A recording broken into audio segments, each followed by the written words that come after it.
Welcome to Strange Horticulture. Relax as we play through this entire game. The streets of Undermir are narrow and claustrophobic. In many places the buildings lean out at the upper floors so that neighbours can reach across and shake hands or, more likely, exchange unpleasantries.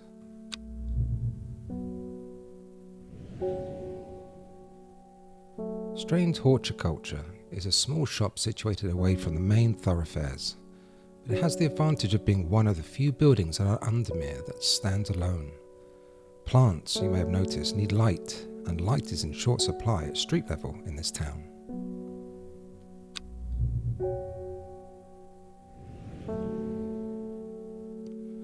Recently, the shop passed to me after the death of my uncle. There is much to learn, but one thing is already clear. The rare and unusual plants that he stocked have their uses after all.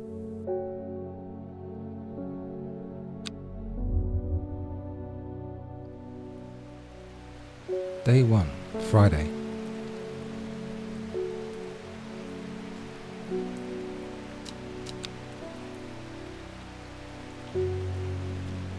I've found it, an excerpt on the elusive wandering Bew. Come to the Librarian Ambleside and I'll tell you all about it. I even found something on the gilded dendra that might be of interest. Simone. P.S. Give Helper a good scratch behind the ear from me.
Victoria Gray.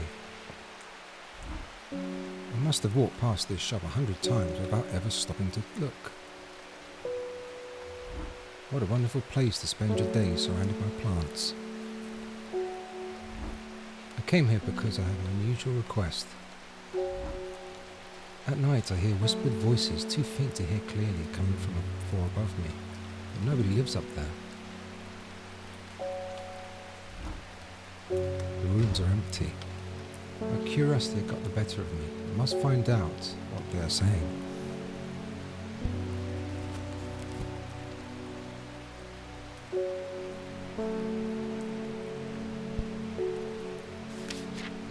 St. John's poppy. The vibrant petals of this flower can be brewed to create a draught that can greatly improve the imbiber's hearing ability. The flowers of the St. John poppy are bright red with a yellow centre.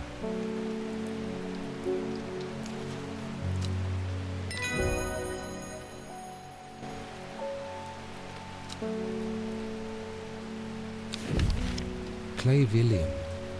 According to legend, clavilium can be used to open any lock, no matter how complex or severe.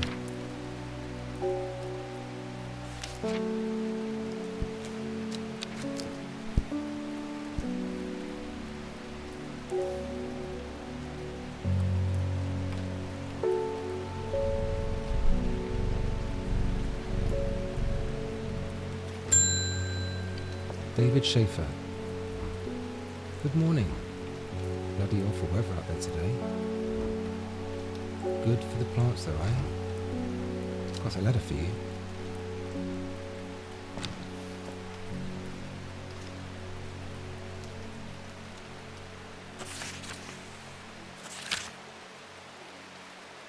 Gosforth is a hateful town.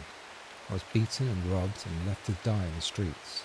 After many days, I was rescued by a kind stranger, just as I had come to fear that wickedness had infected the heart of every soul in that cursed place.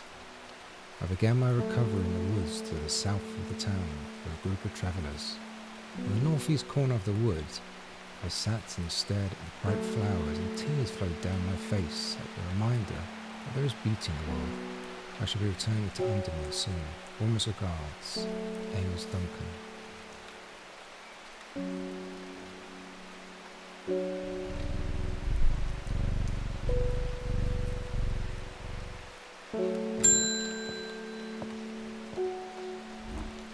Gilbert Ames.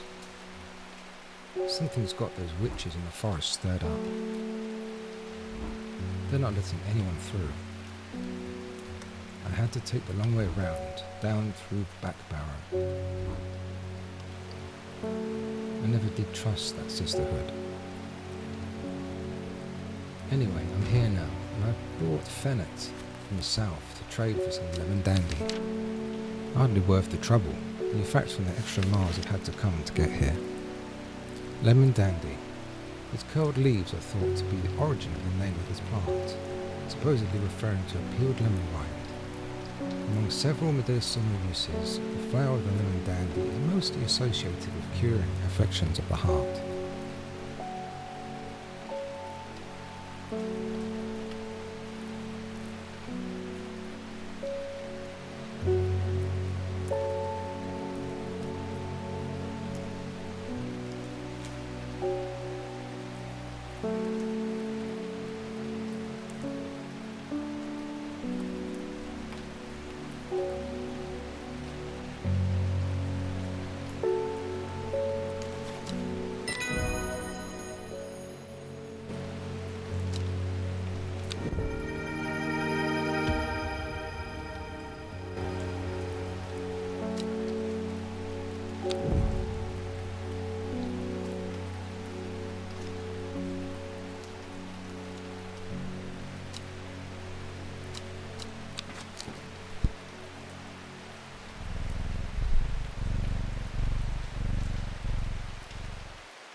Face width.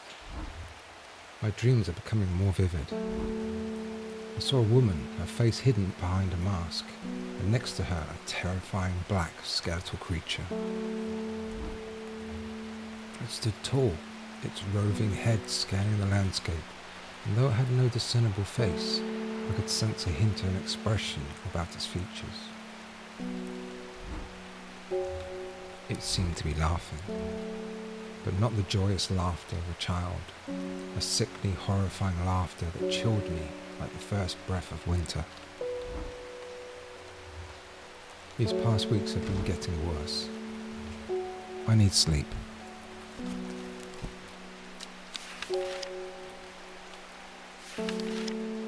Forest camphor, a strong-smelling bulb of this plant, has a powerful sulfuric effect, making it a common ingredient in sleeping draughts. The camphor produces a beautiful rounded dark blue cluster made up of many smaller flowers.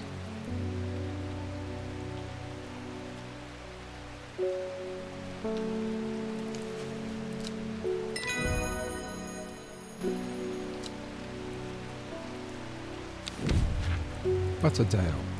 Often found growing in clumps on valley sides, Butterdale has been used for centuries as a cure for all manner of skin rashes. The dark green leaves can be stewed and mulched to form a poultice. The flowers smell buttery to some people.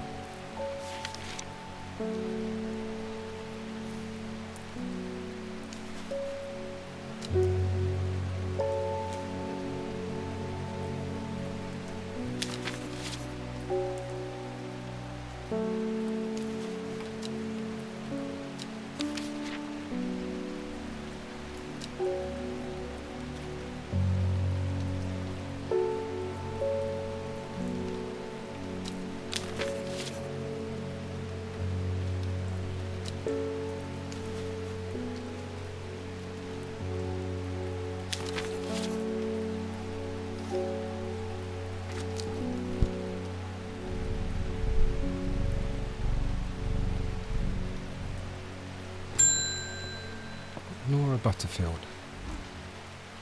Got any wandering view? That always reminds me of, what's his name? That old hermit inventor, the Wanderer. Anyway, the view, if you've got it.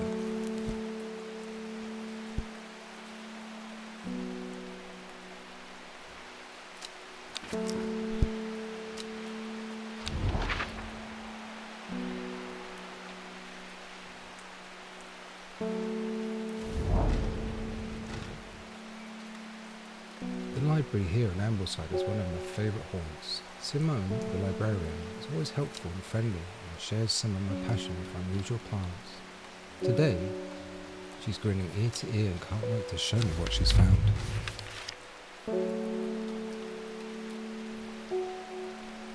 Gilded dendra. Do not drink the sap of this plant. The lips and veins will turn black as the blood succumbs to the dendra's miasma. A sure and painful way to die. Wandering view, so cool because this fungus can move slowly in the dark. It has been known to cover distances up to several meters in a single night.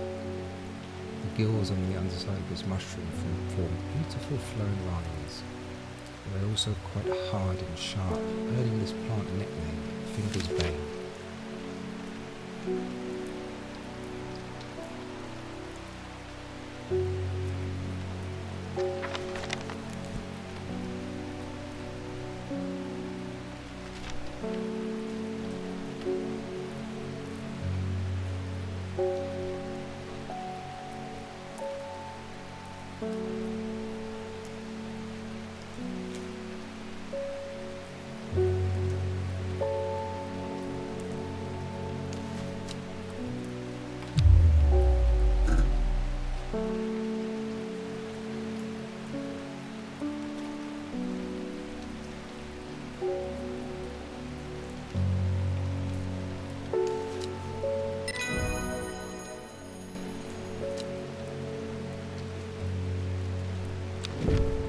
Lady of Summer.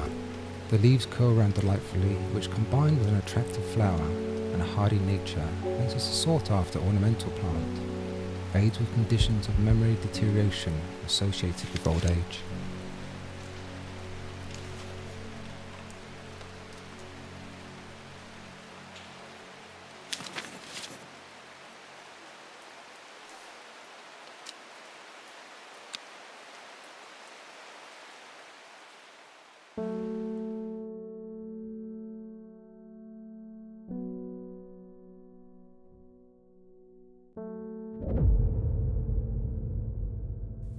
It started when she found something that she was not meant to find, a book tucked away in a forgotten corner of the Ambleside Library.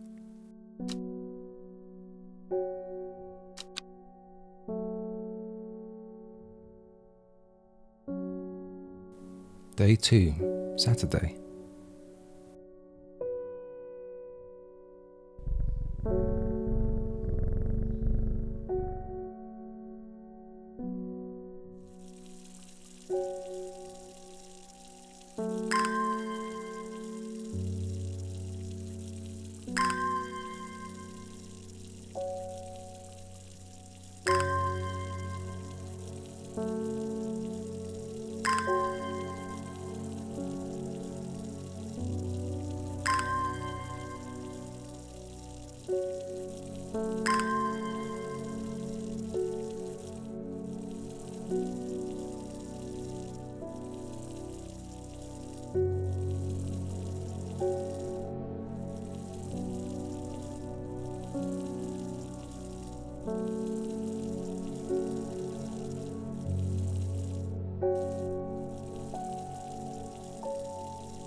Isidore Burbridge. Bring me a sample of Apis demysis. And be quick about it. That damn cat is setting off my allergies. Shouldn't have an animal in a shop like this.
Gandhi root, a plant with medicinal properties that can aid with digestive troubles when prepared correctly.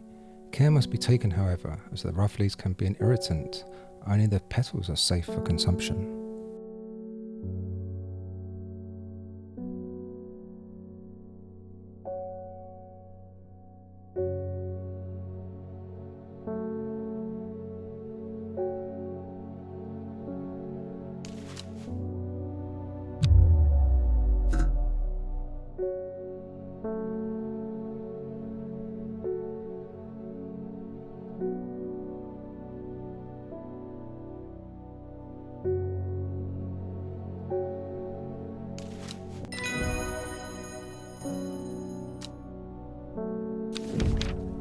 Migdew, the beautiful flowers made up of many smaller florets, make this sort of a decorative plant, although it is difficult to care for. It may be a pleasant looking plant, but touching the leaves against bare skin will result in painful sores.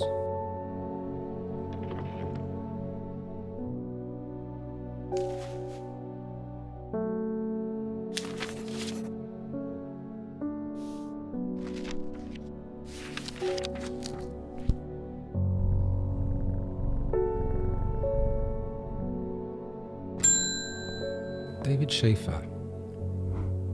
Lake Undermir is looking fine in the sunshine today. Here's your mail.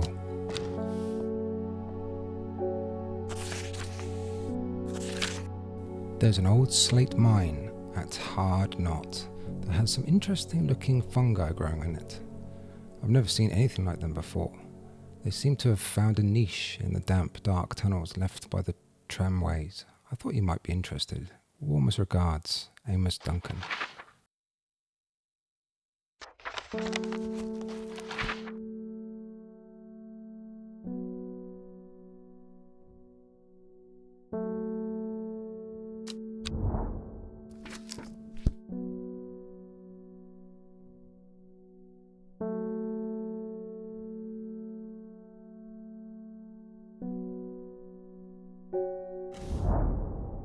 An iron gate, rusted by years of abandonment, sits across the entrance to the tram tunnel. Rusted, it may be, but it won't budge. Locked.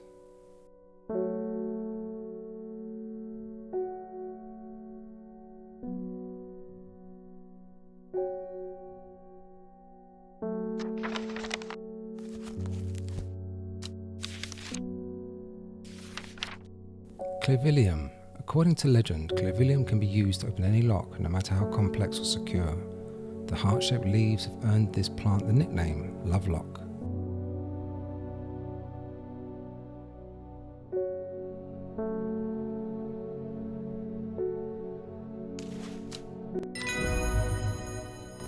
The gate swings open slowly, complaining loudly on its rusty hinges. After a short exploration of the tunnel, I am rewarded. Aguria. When burned, incense made from the woody stem can enhance psychic abilities, strengthening the clarity of visions and prophecies. Light blue flowers like rounded tufts of gentle lamb's wool characterize this plant.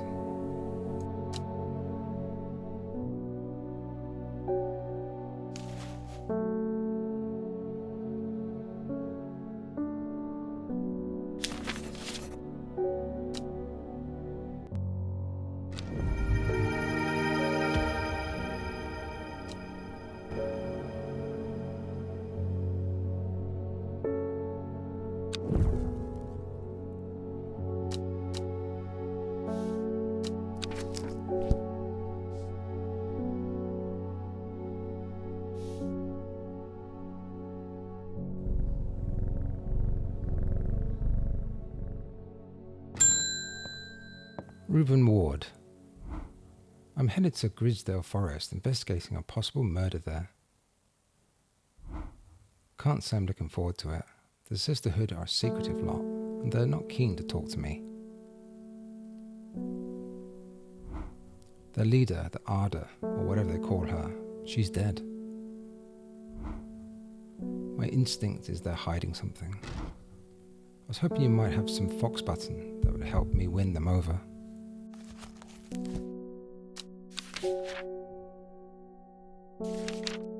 fox button.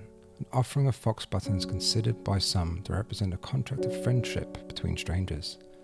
Thick, shiny leaves grow in opposing pairs along the stems.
Brimlock.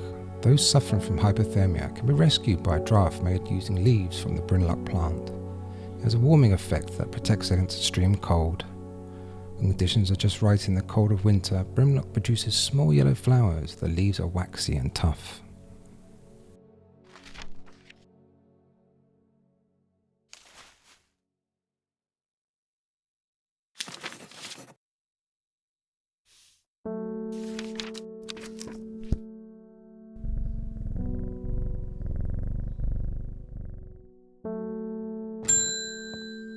Victoria Grey. I was able to make out the whispered voices last night with the help of the St. John's poppy. There's a medium using the room, illegally I might add, holding midnight seances for gullible grievers. Is there a plant you know of that I could use to give them a scare and drive them away? I need my sleep.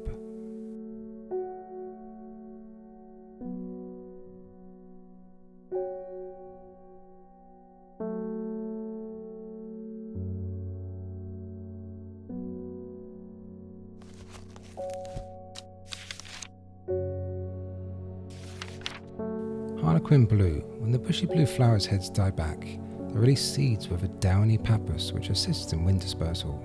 Once dried and hardened, the stems can be burned as incense. As they burn, they let out high-pitched shrieks, widely believed to be the spirits of the dead souls trapped within the plant.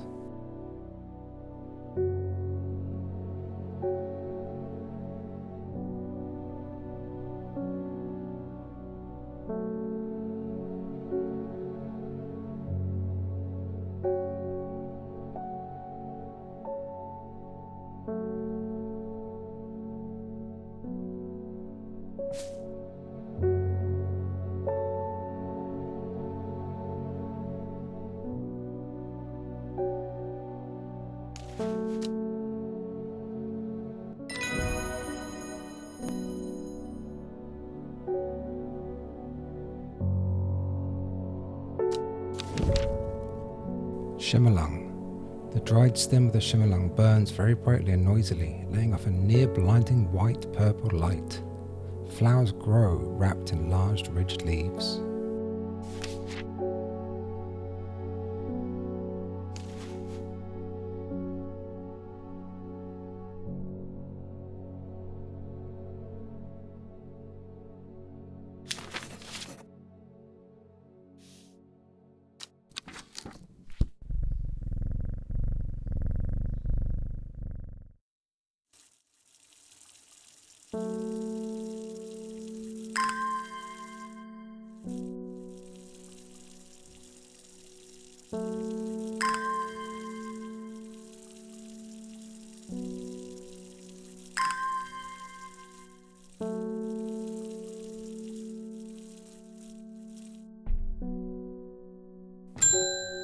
Bethany Coleman.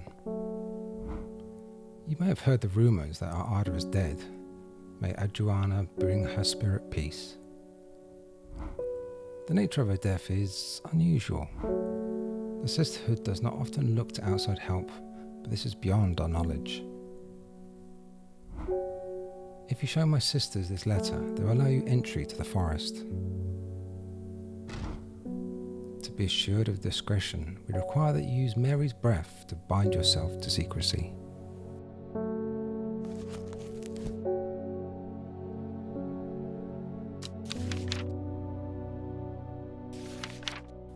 Mary's breath.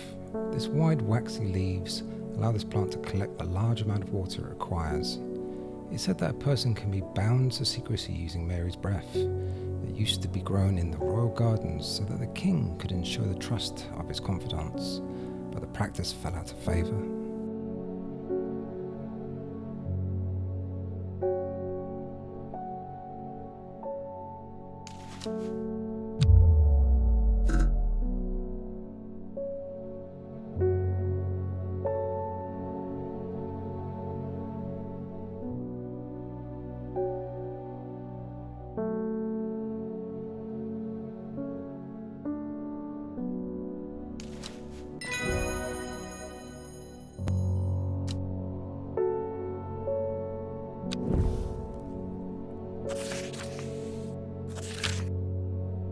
We have failed in our duty as protectors of the forest. Our secrets have been stolen and the Ada has been murdered. You will find us deep in Grisdale Forest, a mile from the lake shore across from Tava.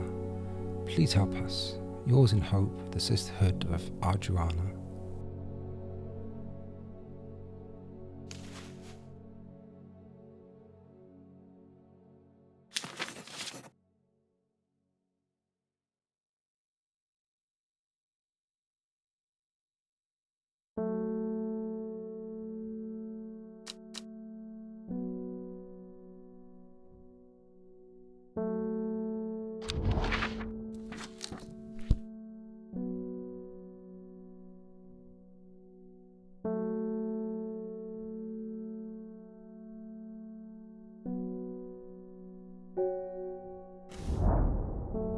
As soon as I step off the road, two members of the Sisterhood step out and remind me that this is their forest. I'm not welcome here.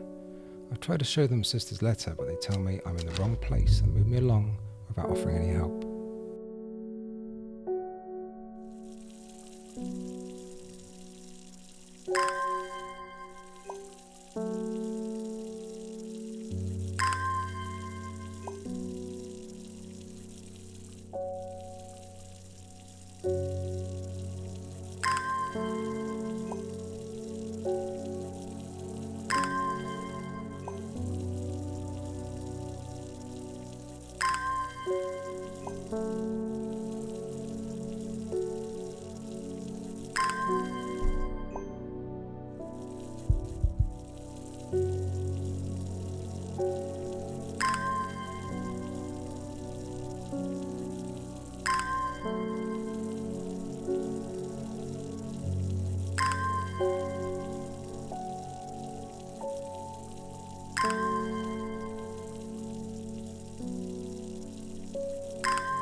The sister tried to stop me from entering, but I show her the letter and she lets me through. I'm ushered into a walled courtyard, and then through a large oak door along a corridor and down a set of stone stairs into a cool basement. Lying on the table draped in silk is the Ada. There is not a mark on her, but her open eyes are black, her mouth, her veins, her hair, all black as a raven's wing.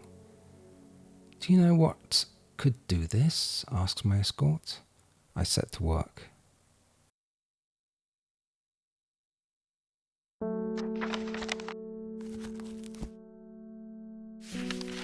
Wren. The long leaves of wren are known to turn black in the presence of certain poisons and so can be used to detect them.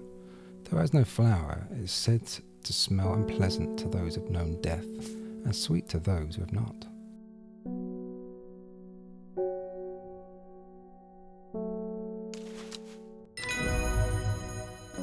I extract a sample of the idol's blood and introduce it to the wren, and my suspicions are confirmed immediately. The leaves of the wren turn black, which can only mean one thing: gilded dendra poisoning. Upon presenting my findings, I'm rushed away quickly. The sisters do not want me hanging around, it seems. They do, however, send me on my way with a couple of plants, which I'm grateful for. Grey sandfire. Sandfire is a tough outer bark which has many useful properties. Some chew it as a form of dental hygiene, taking care not to swallow it as it can cause unpleasant stomach distress. The flame-like tendrils give off a smoky scent, adding to the impression of a roaring fire.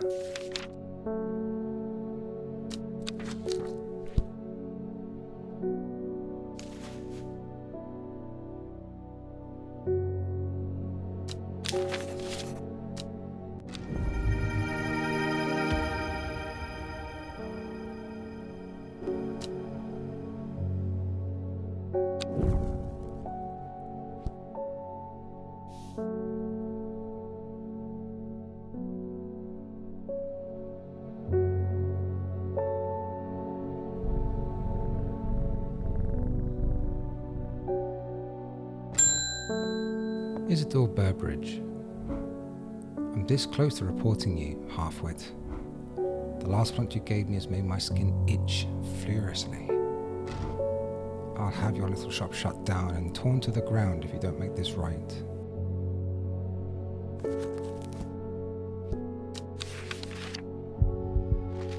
Butterdale. Often found growing in clumps on valley sides, Butterdale has been used for centuries as a cure for all manner of skin rashes.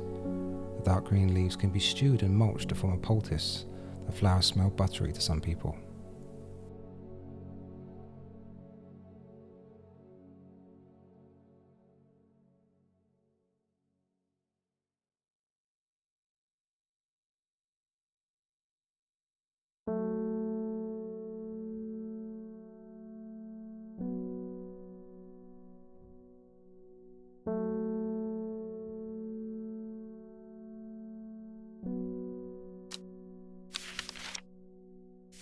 Migdew. The beautiful flower is made up of many small florets, making this a sought-after decorative plant. Although it is difficult to care for, it may be a pleasant-looking plant, but touching the leaves against bare skin will result in painful sores.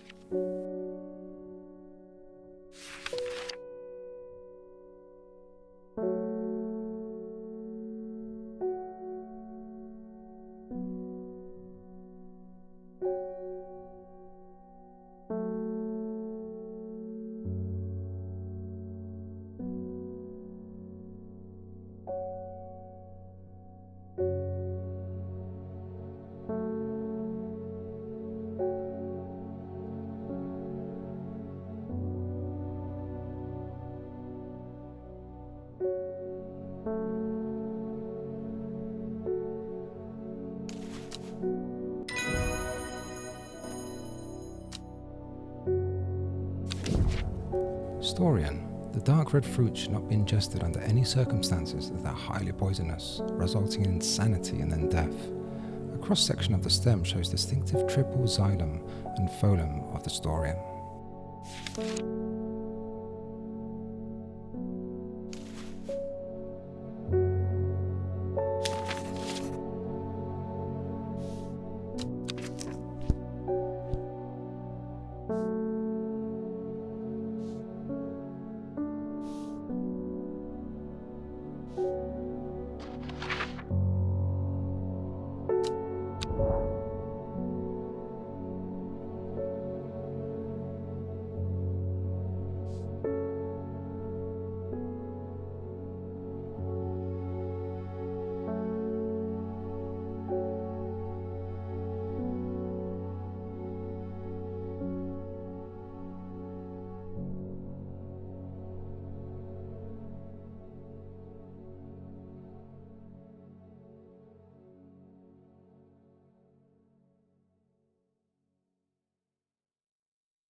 Dead deer in the river, yellowed bone protruding from matted hide and rotten flesh. Death for one provides life for many.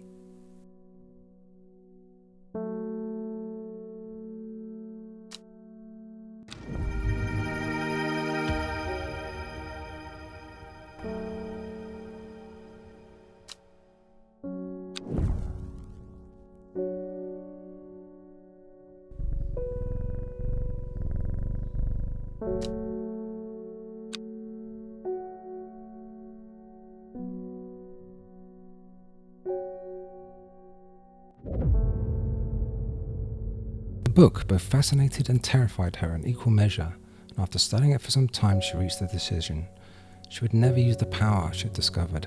She would hide the book where it could never be found.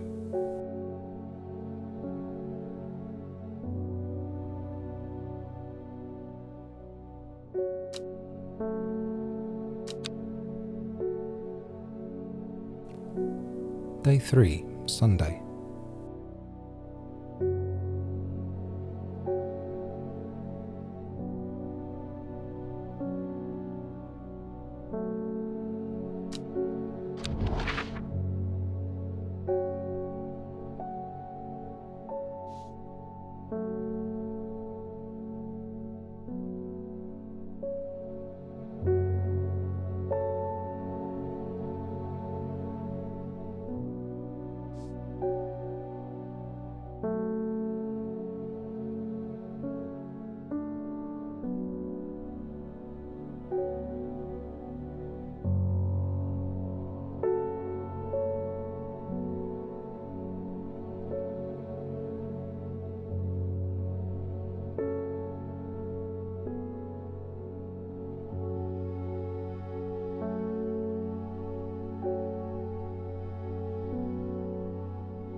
Drawn to the silhouette of a grizzled old man standing at the edge of a field. His mind is broken, seemingly beyond repair. Vacant eyes fixate on nothing. A whisper of an expression as my gaze sweeps his face, but only a whisper. He raises his arm, points. I follow his outstretched finger, and I'm surprised to find a cluster of wildflowers growing on there, hidden from view.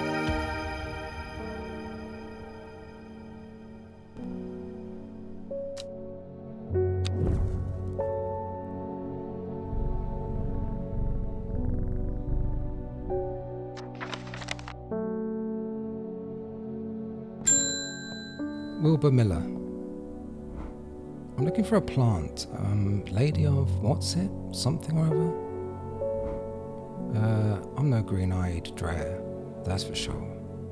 My mind isn't at all what it used to be. It's the one that's supposed to help with mental decline.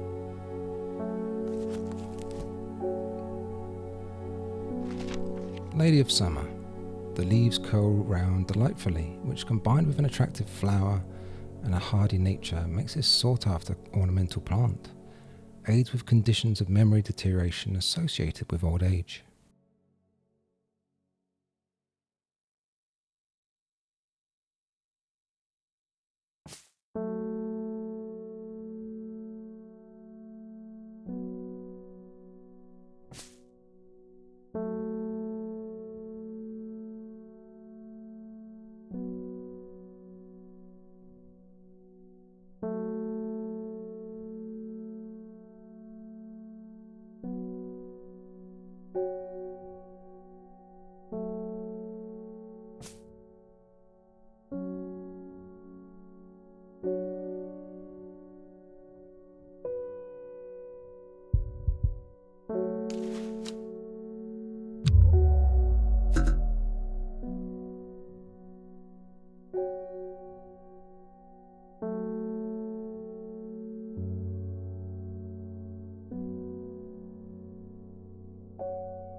The wood has a calming effect on my mind. It does me good to escape into nature, away from stench and clamour of Undermir. It is not too long before I spy a bright flower among the trees.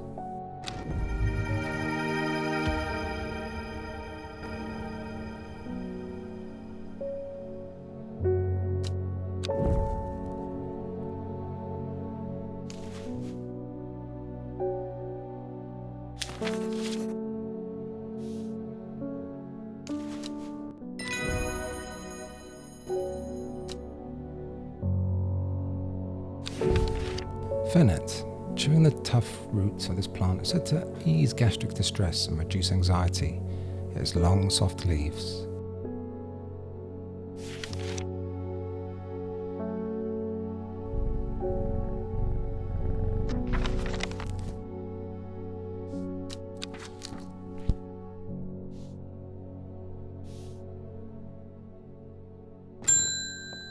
David Schaefer.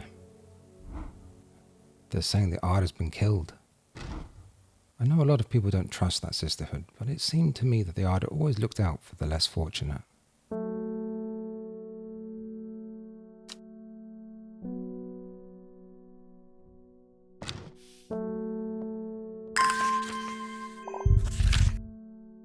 The cold is too much to bear beyond the gap. I was forced to turn back. I would advise against it, but if you are determined to explore a great gable, be sure to take precautions. Knowing you, I'm sure you have a plant up your sleeve that can keep you warm should the weather turn against you. Warmest regards, Amos Duncan.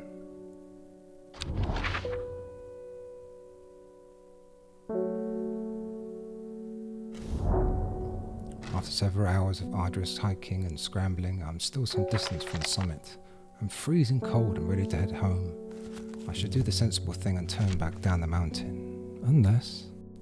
Brimlock. Those suffering from hypothermia can be rescued by a draught made using leaves from the brimlock plant.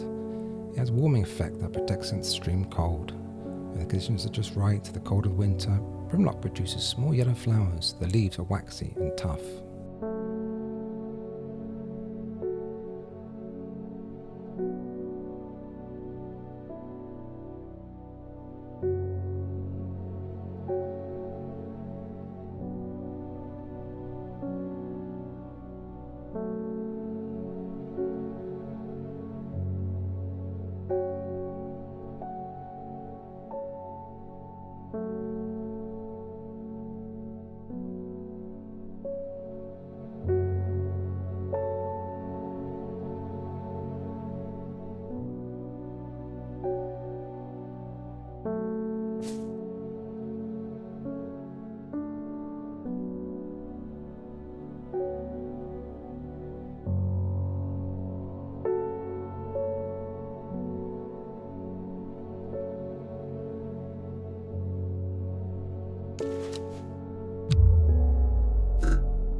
A shiver travels down my spine.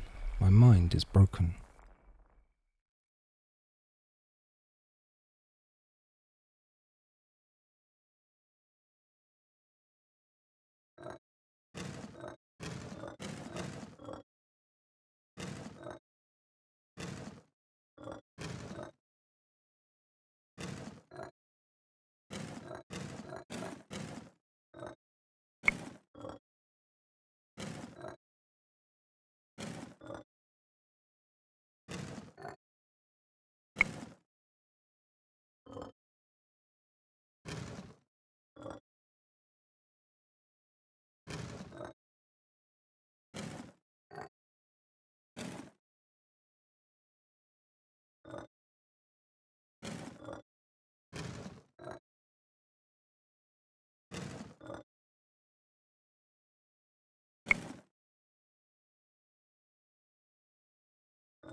I feel revived. My mind is whole again.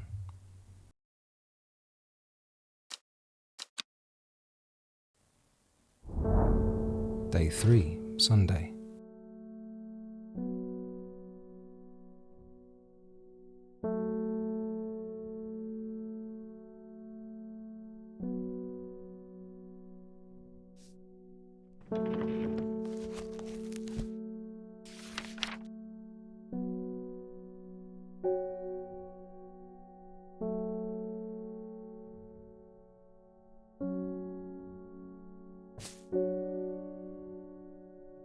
dangerous plant grows sparsely in the hills to the northeast of Backbarrow. Keep it secret.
The weather changes fast out in the hills. What started as a grey morning has turned into bright sunshine. A good thing too, because it takes me several hours to find what I came for.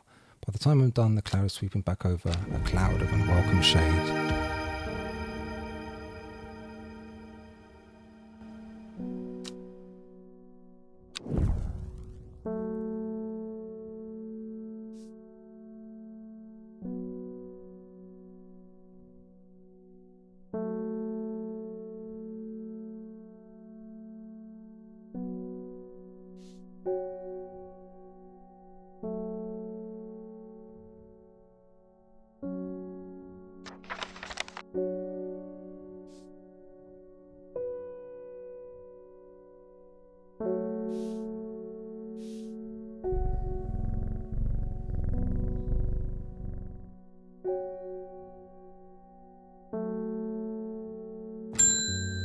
Norman Lee.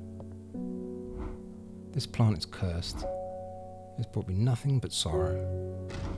Please take it. I want nothing more to do with it.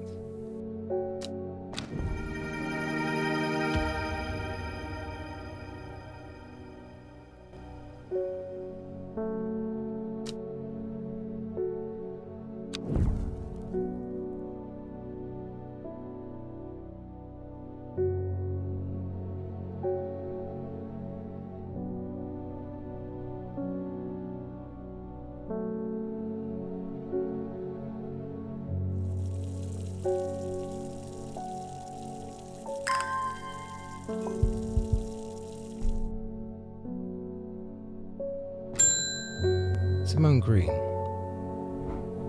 Hellbore, always a pleasure, my feline friend. I hope he hasn't been nibbling the plants again. I have a favour to ask. You owe me for the hours I spent digging out the information on those plants. I've been burning the midnight oil again and could use some common trouse, and I know where to find it. According to Grayson's herbology, it grows in abundance on the red pike. I'll come by the day after tomorrow to collect it. I have business in Sedberg in the meantime. Here, take this. Common trouse. Despite being described as common, the trouse is in fact quite tricky to find. However, it is known to grow in abundance on the slopes of red pike. Nobody knows why.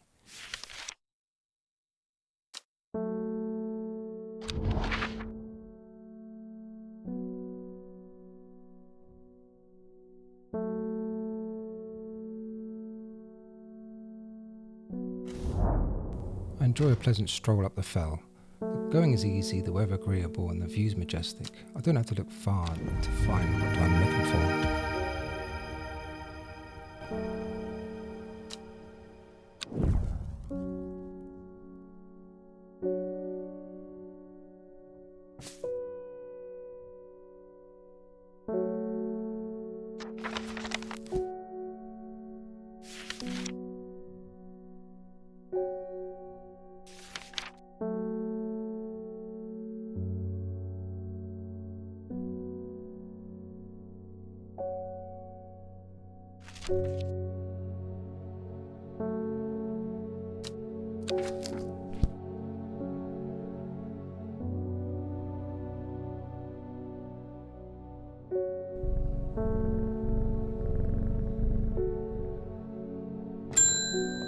Verona Green. When you work with the occult, I find it pays to uphold a certain image. If you're going to be accused of performing witchcraft anyway, it doesn't hurt to put in a bit of show every now and then. Let the punters know what I'm capable of, sort of thing.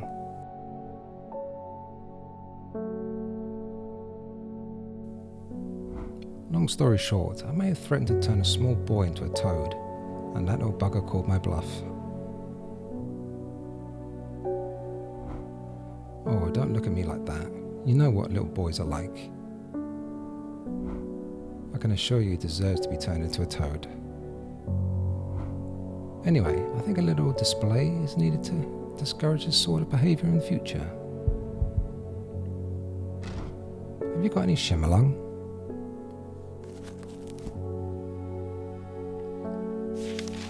Shimmerlung. The dried stem of the shimmerlung burns very brightly and noisily, letting off a near-blinding white-purple light.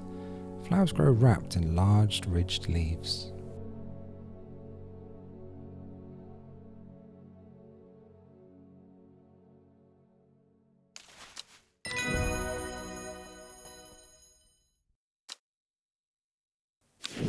Candlewood produces a red flower that provides a shielding effect, protecting against all manner of afflictions of the mind.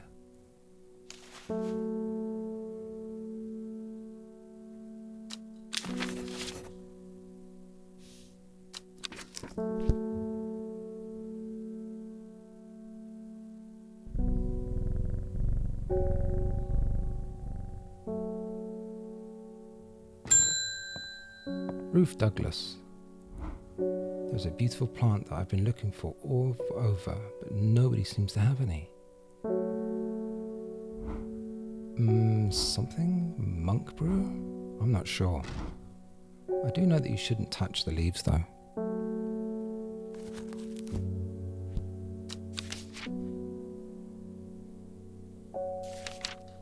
Mink dew. The powerful flowers made up of many smaller florets make this a sort of a decorative plant, although it's difficult to care for. It may be a pleasant looking plant, but touching the leaves against bare skin will result in painful sores.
Time passed, a year and then another. The book remained hidden, but out of sight did not mean out of mind. The book was what her thoughts settled on when she rested, what she brooded over when she did her chores, what she pictured when she dreamed.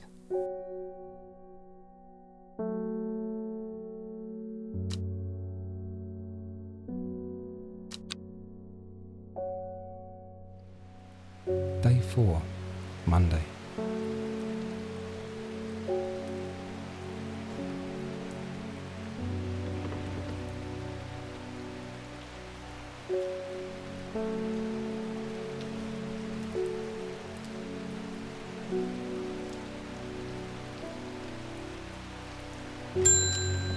Reuben Ward.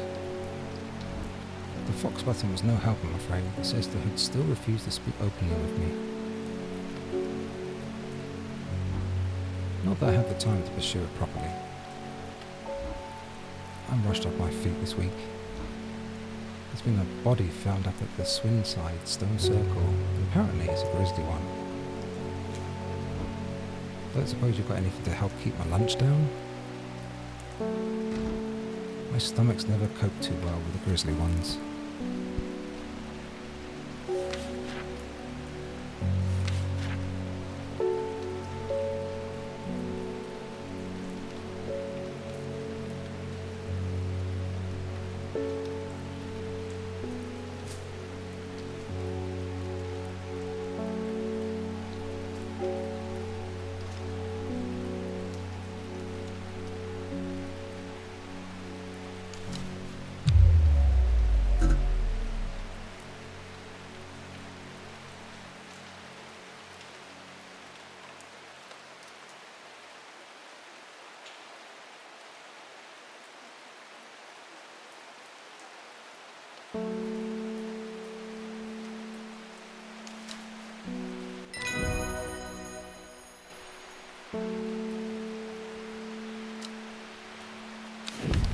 Witch fig, a plant that is said to have many uses, including easing with the symptoms of infection, soaking up moisture, detecting the presence of certain compounds. Also well liked by butterflies. It has similar leaves to the fever kiss plant, which is often confused with.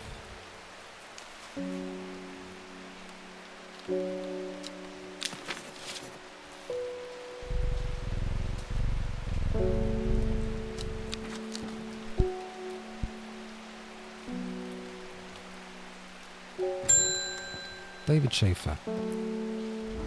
Morning. Verona Green handed me this for you. She seemed in a good mood.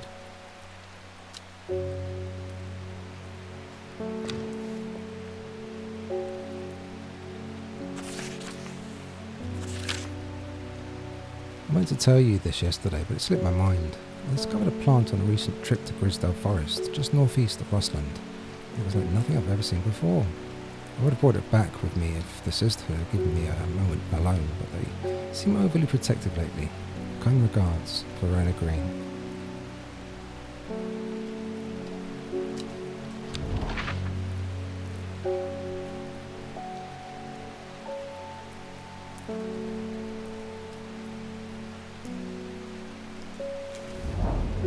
From the moment I step off the road, I can't shake the feeling of being watched. Suddenly I find my way blocked by 3 women wearing green cloaks and holding short elm bows.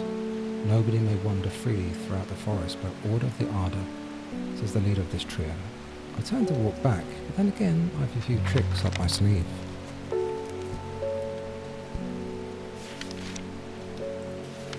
Mellow glow.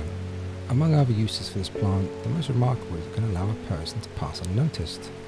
Though not invisible, it is possible to become hidden from sight and memory. Mellow glow has sharp thorns that protect it from predators.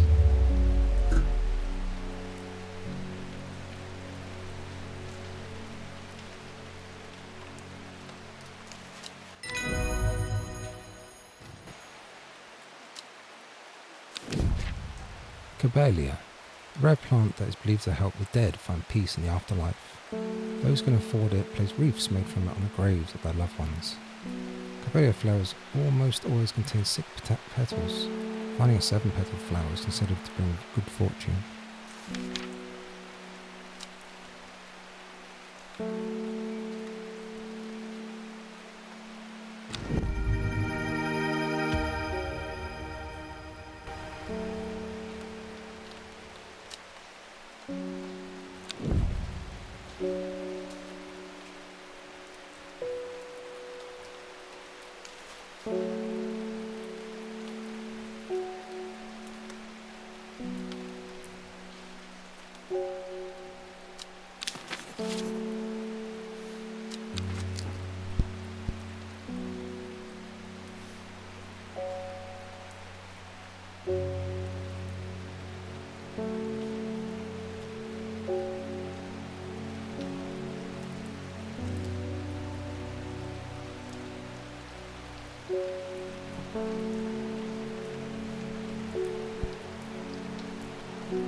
The gentle sound of flowing water, a sunlight through scattered clouds, a reset.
Faye Swift, I'm afraid. The camphor you gave me is helping me sleep, and I'm very grateful for it. The vision's as strong as ever. The woman in the jade mask appears in my dreams every night. She screams at me, but I do not know why, and behind her the presence is always there, dark and dreadful. I do not know what to do. The dreams feel like a warning that I don't understand, a mosaic of colour that refuses to come into focus. Some part of me wants to stare down that abyss, but I'm afraid. Aguria. When burned, incense made from the woody stem can enhance psychic abilities, strengthen the clarity of visions and prophecies.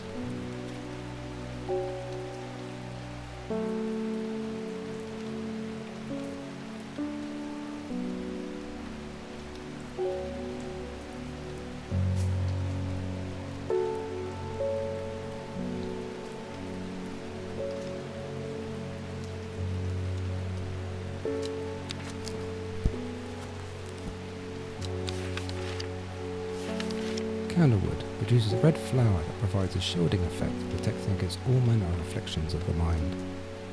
Long thin stems grow among tall leaves.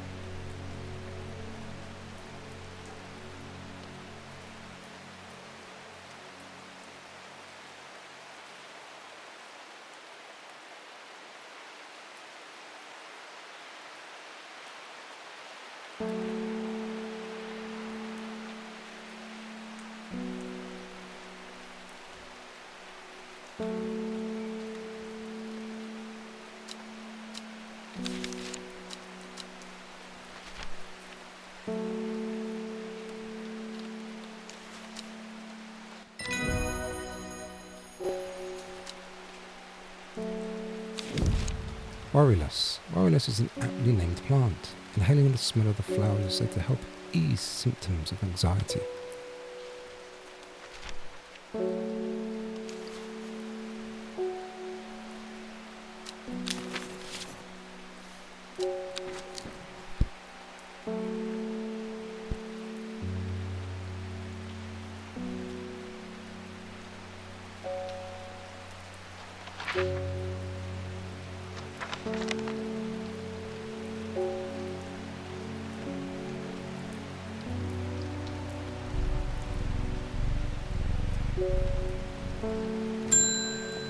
Margaret Elsbeth. We don't come to Undermir often, but I heard about your shop and I said to Francis we simply must pay a visit. It's a wonderful breath of life in an otherwise dreary town. I'm the green-fingered one, and it's not really his cup of tea, but I persuaded him the trip would do him good, and besides, we'll be wanting to take the boat out on the lake.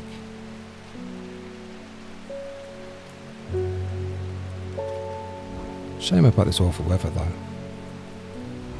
You must come to Sizergh. We have a small library with some books and plants that my grandfather acquired many years ago. I'm sure they would be of interest to a horticulturist such as yourself. You are cordially invited to Sizergh Castle, Lord and Lady Elsbeth.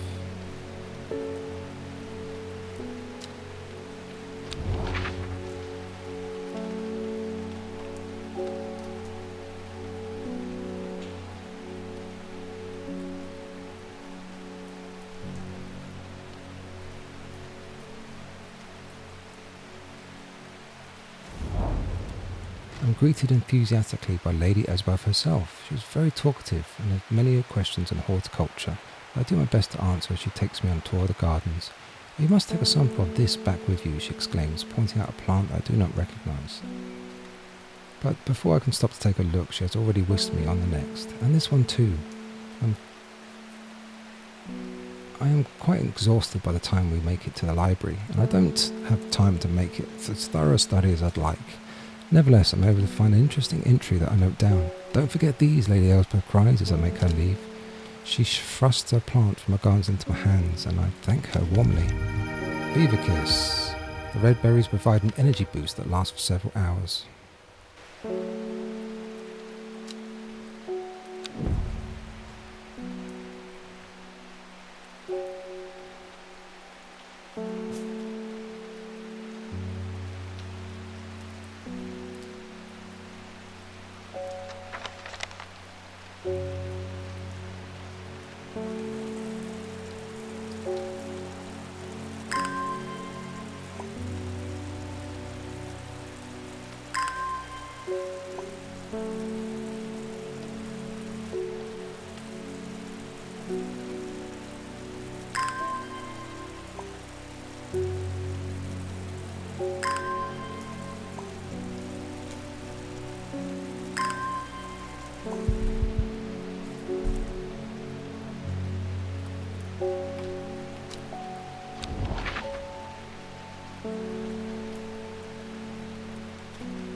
After several hours of arduous hiking and scrambling, I'm still some distance from the summit.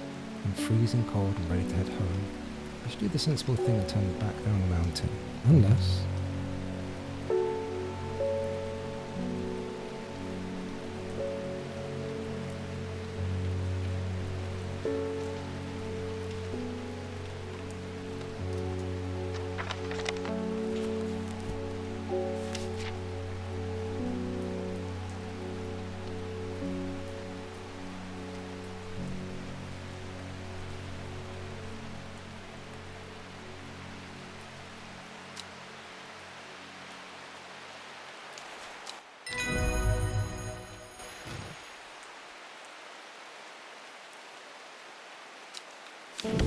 Sunset Mountcap. The sunset mountcap is a type of fungus with domed caps, sometimes called stinking mountcap as a result of its unpleasant odour. It's thought to deter unwanted souls and spirits from entering the home, and often placed in doorways. It is mildly toxic to humans and should not be eaten.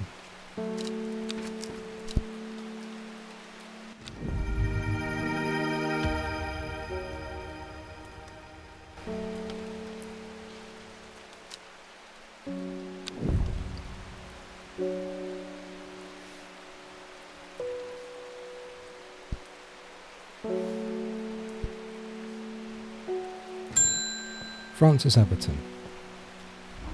I'm looking for a plant with yellow flowers and coarse leaves. It helps with my heartburn.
A shiver travels down my spine. My mind is broken.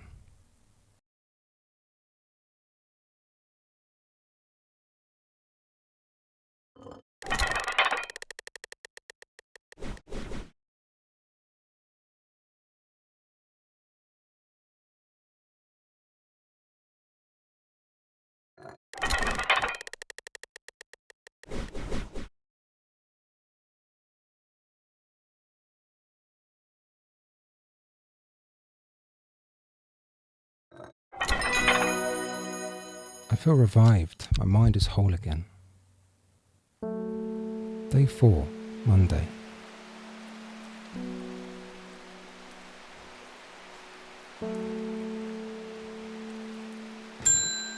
Francis Everton. I'm looking for a plant with yellow flowers and coarse leaves. It helps with my heartburn.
Gandhi root, a plant with medicinal properties that can aid with digestive troubles when prepared correctly.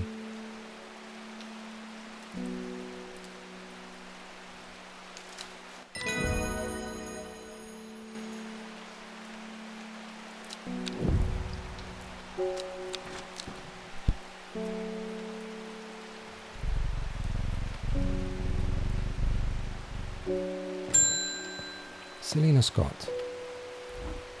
They're saying Black Comb is haunted now. Bradley Miller told me he saw the ghost of a huge deer, antlers and all, but then Bradley Miller also says he can talk to squirrels. Either way, there's something evil in them hills, and I'm not taking any chances. Awful what happened to that poor young man up at Swin's side.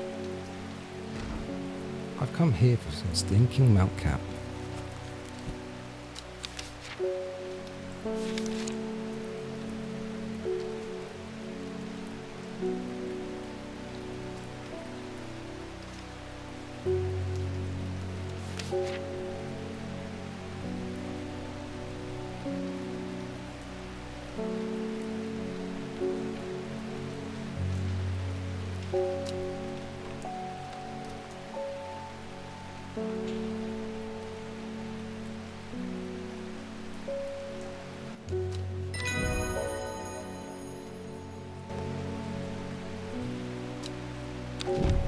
Henchuck. The fruit of the henchuck can have starting effects on memory. Even a small dose can result in short-term memory loss, but in larger amounts has been known to cause severe amnesia. The tuberous bulb has an unusual structure growing in bursts that give a striped appearance when cut open. When the outer layer hardens and turns blue-green, it is ready to harvest.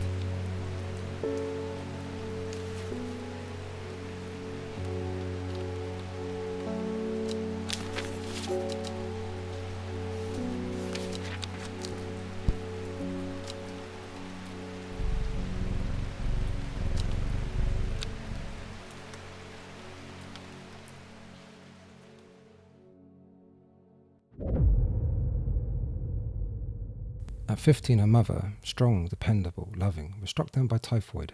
The girl drew inward as her father turned to drink.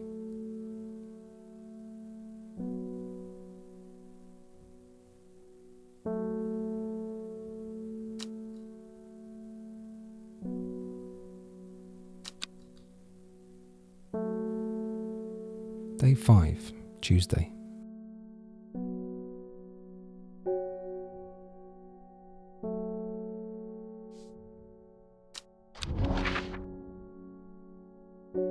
She lives alone in the castle to the northwest of the abbey.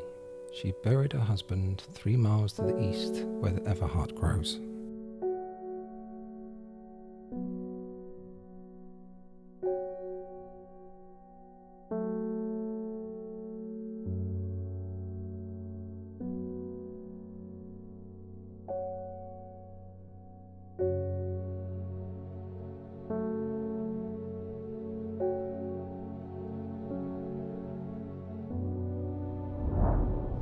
The dead tree, its bark cracked and blackened by fire, stands alone on the hillside. Off to one side a patch of flowers grow on a low mound.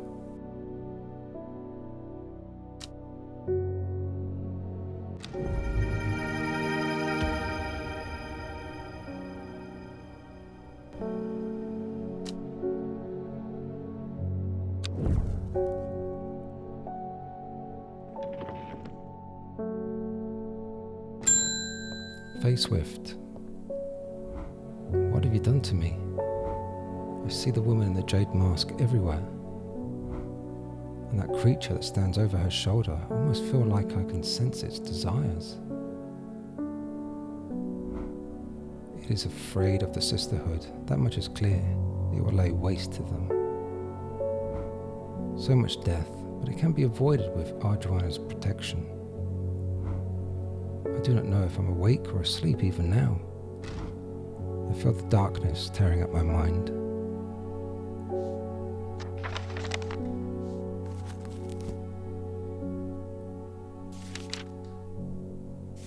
Worryless is an aptly named plant. Inhaling the smell of the flowers is said to help ease the symptoms of anxiety.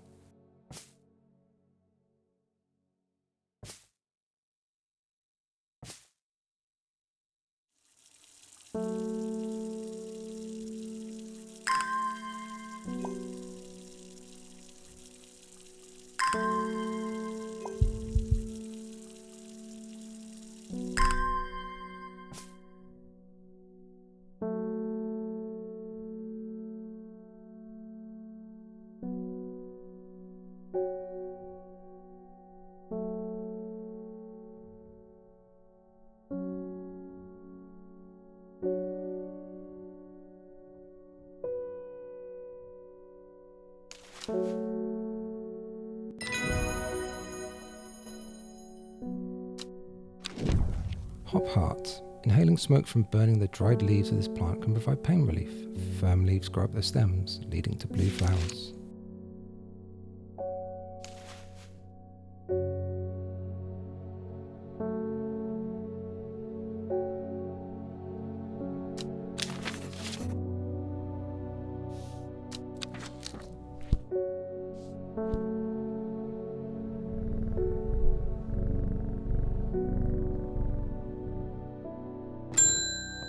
Simone Green.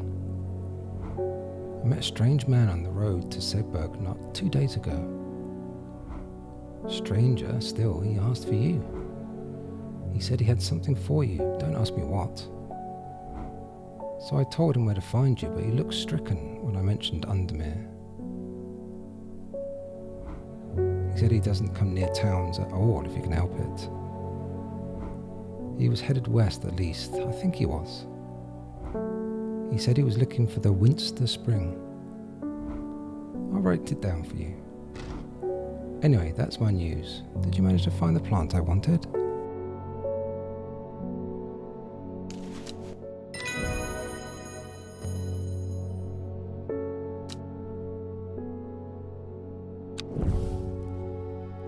Man wanted a meet headed west from Sedberg, probably near the source of the River Winster.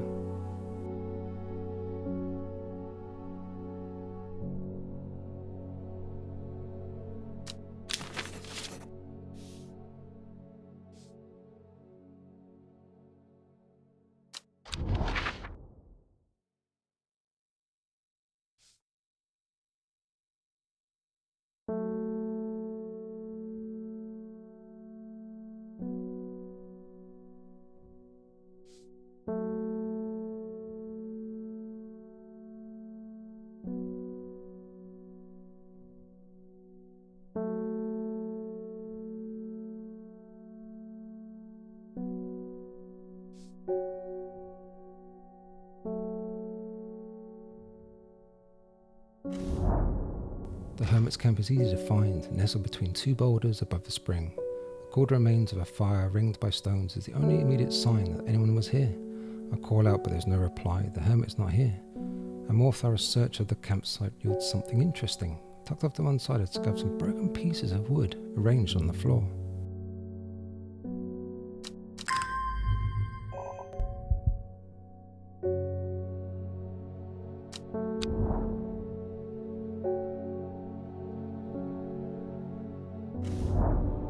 The camp at the Winster Spring has led me to another camp of sorts where I'm greeted by an eccentric man. Oh yes, yes, ho ho ho ho. The man says, you must take this, take it, take it. At his insistence I receive the looking glass that he thrusts into my hand. He places an envelope delicately on top. Oh ho, it's no use to me anymore. Ho ho, no use. Don't forget the red ebony.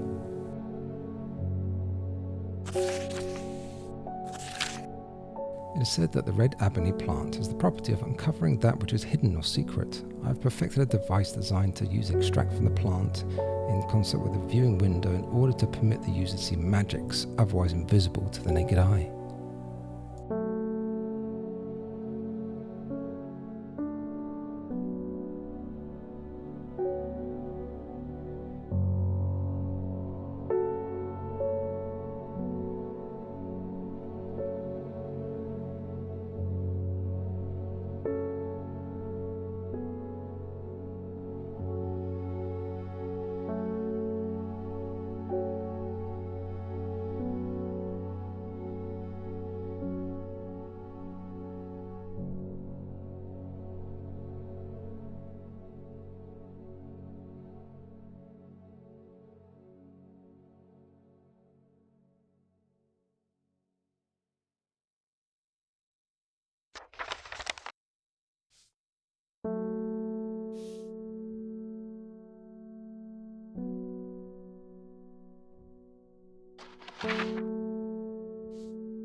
Conrad Stanway. I'm not long for this world, and I have decided that I want to be buried in a grave decorated with the rare and beautiful Cabalia, like a Dre huntsman with their dranthium-covered tombs. Cabalia, a rare plant that's believed to help the dead find peace in the afterlife. Those who can afford it place wreaths made from it on the graves and the loved ones. Cabalia flowers almost all contain 6 petals. Finding a 7-petaled flower is considered to bring good fortune.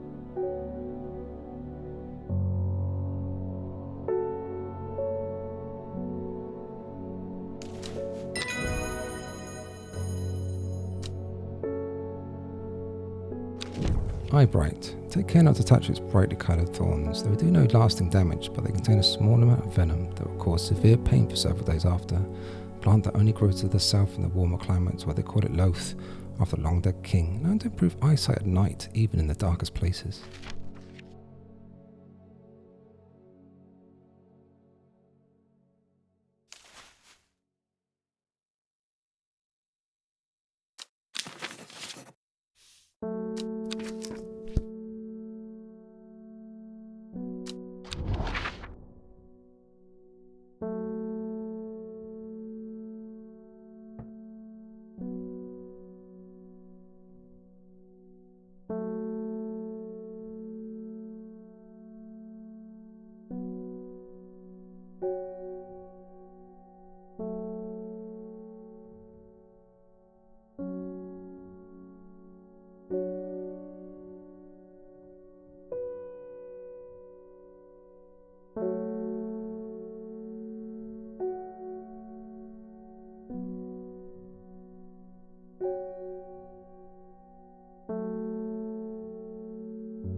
Unknown.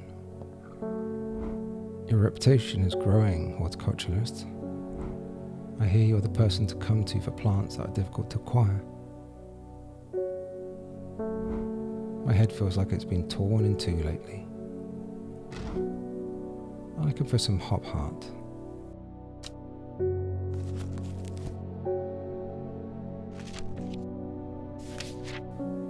Hop heart, inhaling smoke from the burning and dried leaves of the plant can provide pain relief.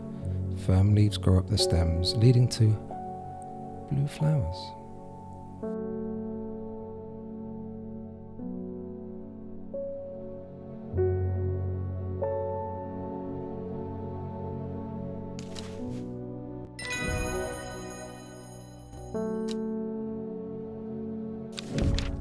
Copper Caledonian. This plant has a rejuvenation effect, but most who have tried to benefit from its properties have come to realise that it's a curse, not a blessing.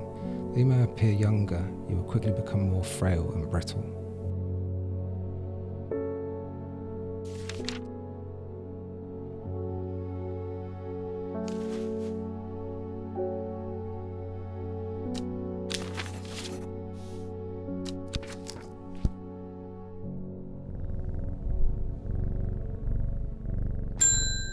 Verona Green. Reuben Ward has called on my unique expertise to aid in his investigation at the Swinside Stone Circle. Unique expertise, huh? He knows how to flatter an old woman when he wants something. I thought about telling him to suck an egg. Gave it a good long thought, actually, but my curiosity has got the better of me. He must be desperate if he's coming to me, and I bet they've found something juicy down there. Signs of ritual sacrifice, maybe. I could do with some witch fig to take with me. Always comes in useful.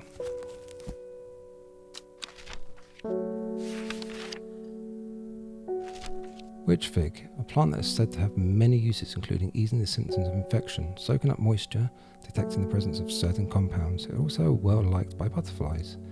Similar leaves to the fever kiss plant, which is often confused with.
Jacob's Worth. People tend to be drawn to the unusual flowers of the Jacob's Worth, but it's the leaves that have the most interesting properties.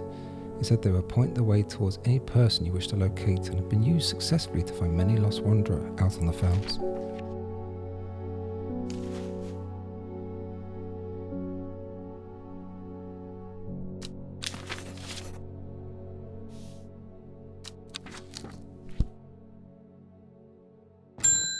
Isidore Burbridge. I never see anybody in your shop. It's a daily surprise to me that you're still in business. Believe me, I wouldn't be in here if I didn't have to be, especially with that damn cat still here. I need some Bishop's parasol for a work-related matter.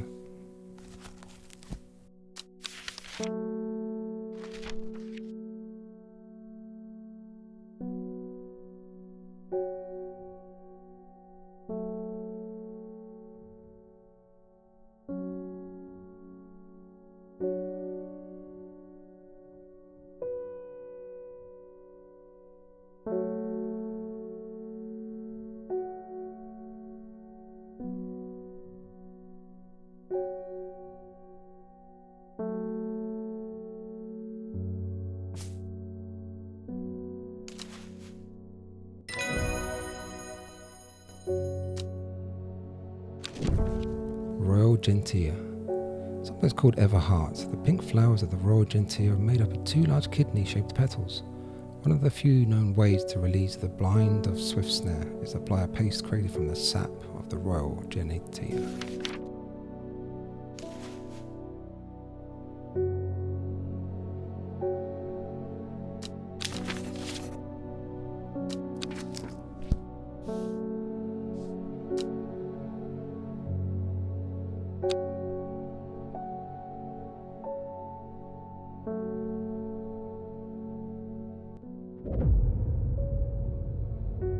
Not long after, the girl left home. Her father wept, but he was so caught up in his own grief that he let her go and did not look for her.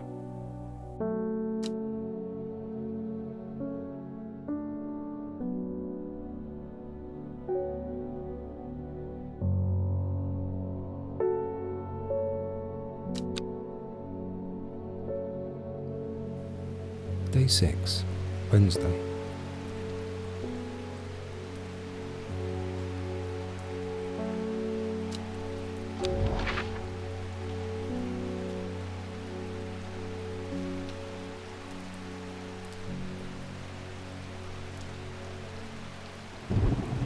The old man of Coniston looks out across the lake with blind eyes. His mind wanders with the current, floating gently southward to the fork. The heavens open up as I reach the fork. I take a moment to pause and listen to the sound of water and water. I'm soaked through, but my spirits are high as I return home. I'm not empty-handed. 2 new plants today.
Eleanor Bramer.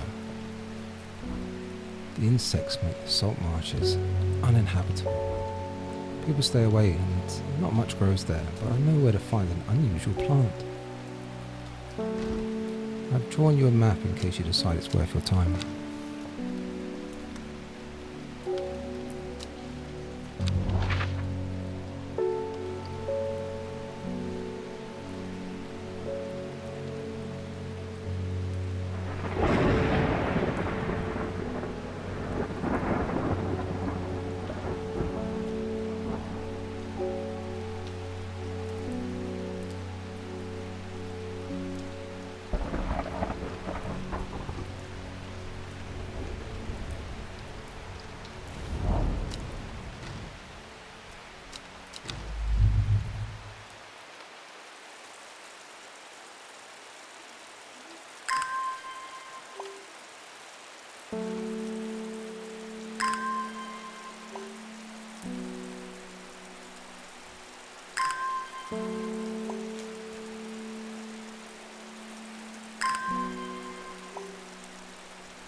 The air is thick with flying, biting insects, an unbearable plague. I fight against it for mere moments before I'm overwhelmed. If only had some blue winter to keep them at bay.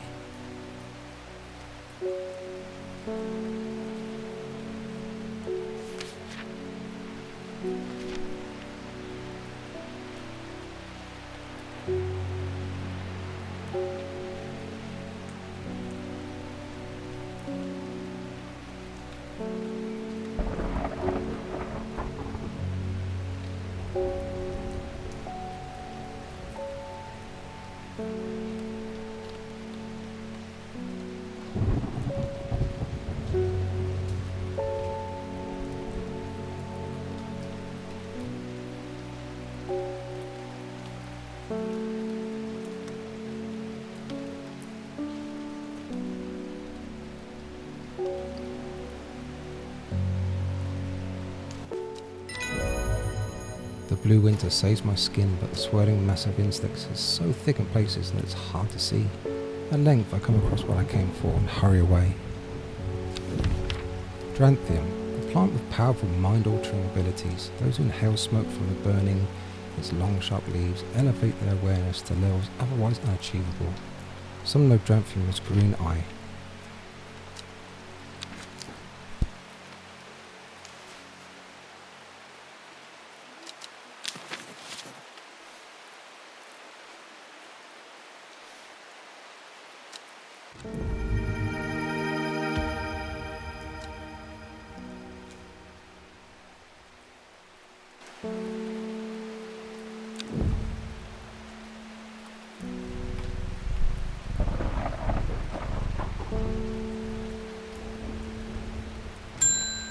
Bethany Coleman.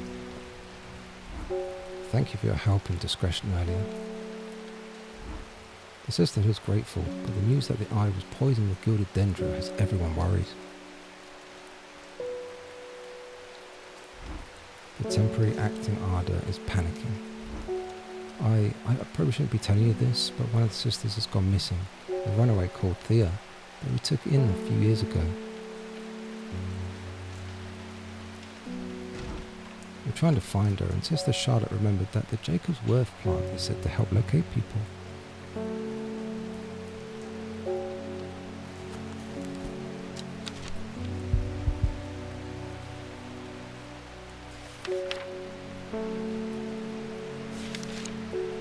Jacob's Worth. People tend to be drawn to the unusual flowers of the Jacob's Worth, but it's the leaves that are the most interesting properties. It's said they point the way towards any person you wish to locate and have been successfully used to find many a lost wanderer out in the fells.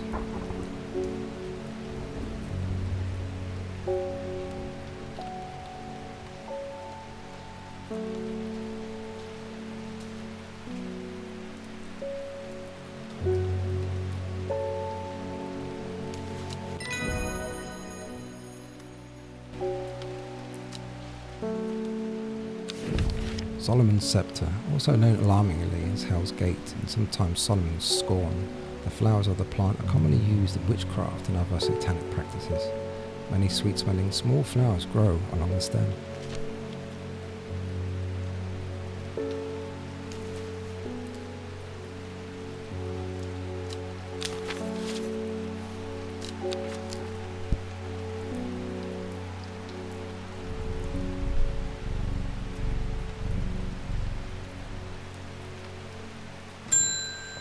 Peggy Morris. I read about a wonderful sounding ornamental plant, but my book didn't say what it was called or where to find it. It has curled leaves and a dark blue flower.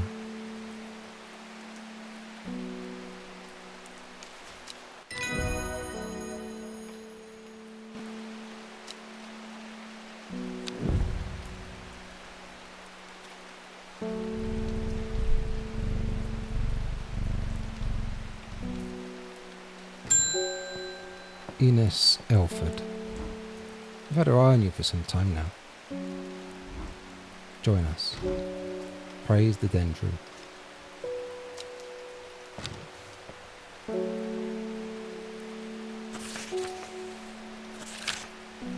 I represent a group called the Seeds of Redemption. Your expertise would be very useful to aid us, and we have much to offer in return.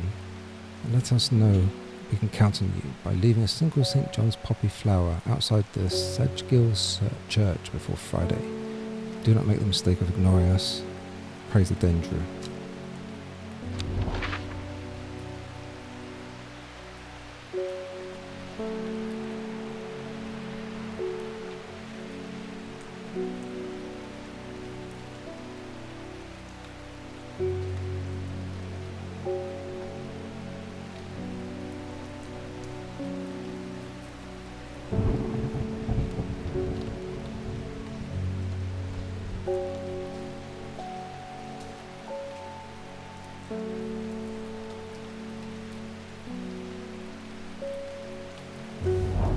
The church isn't hard to find in the small hamlet of Sedgegill.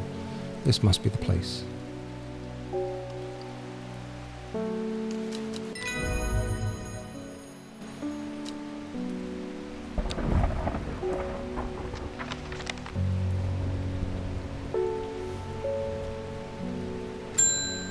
Verona Green. I've returned from Swinside. I must admit I was hoping for more to go on, but there were certainly signs of ritual having been performed at the stone circle.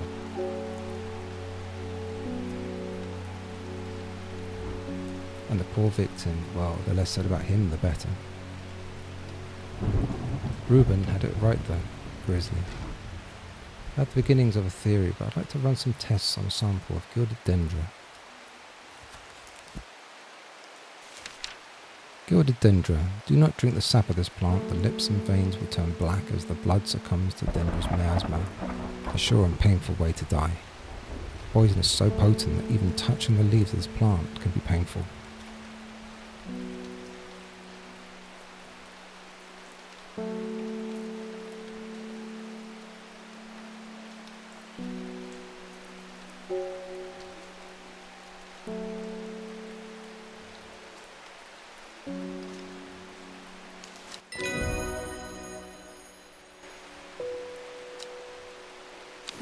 Maiden Sorrow.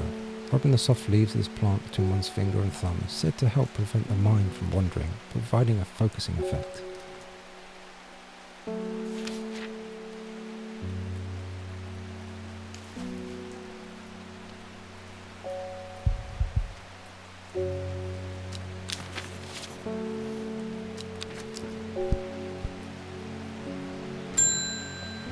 wood. My aunt died 2 weeks ago and inherited our house. I was sifting through her possessions, and last night I found something unusual. In the forgotten corner of the attic, I found a coffin. More unusual still, it was bound by strong vines, so strong that I cannot cut through them. I immediately thought of your shop. You know about plants, right?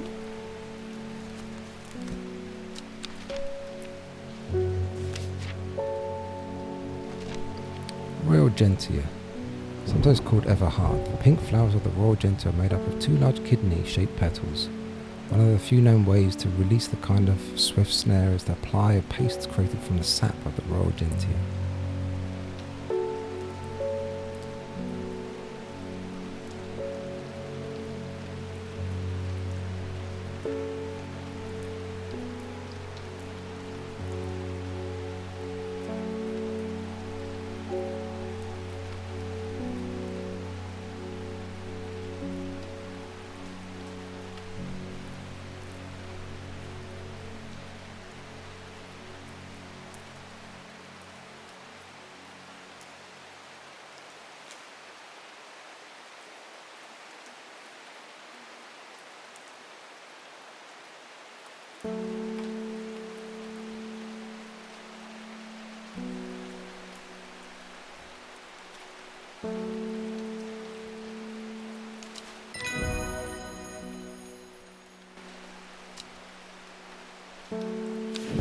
Elderfinium. The petal of this flower can be bruised to create an antidote to dangerous miasma, a deadly poison that causes the blood to slowly turn black, eventually resulting in a painful death.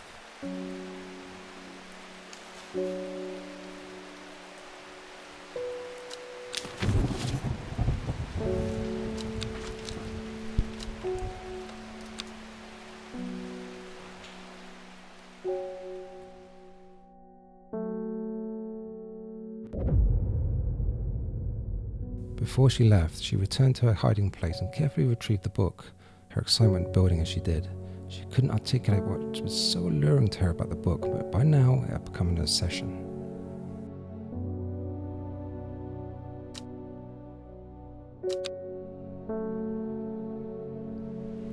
Day 7, Thursday.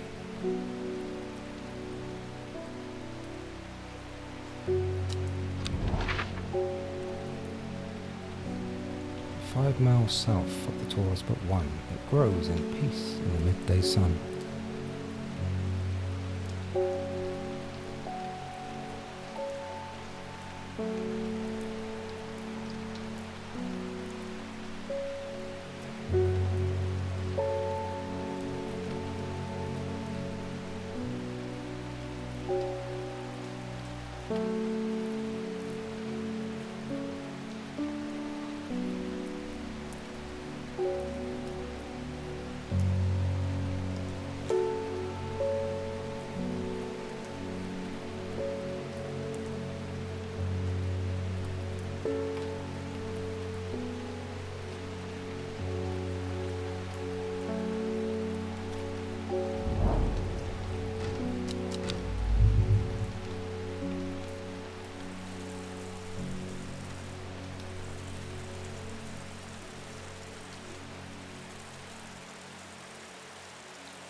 forest here is lush and vibrant. The birdsong feels enchanting like the call of sirens.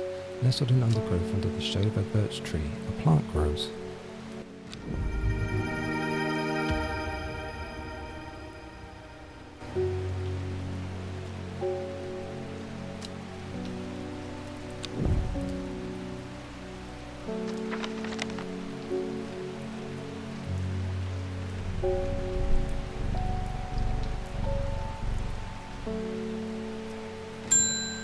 And wood. I was able to strip away the swift snare's vines and lift the lid with more than a little trepidation, I'll admit. To my relief, but also disappointment, the coffin contained nothing but dust. At least that's what I thought at first, but when I looked closer I discovered a golden amulet embedded in the grey ash. On the back of the amulet is an inscription that says, "With Solomon's scepter I awake." Solomon's scepter, that's a plant, right?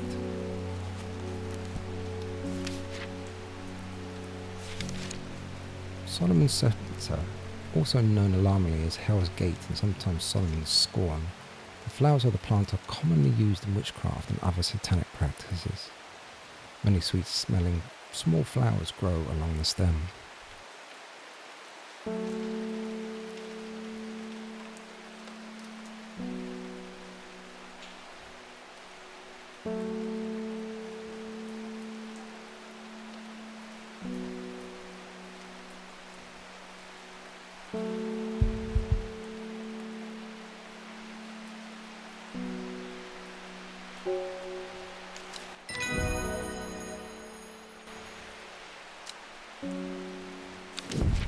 Long Veracund. Sometimes called Witch's Remedy, the Long Veracund is believed to lift curses.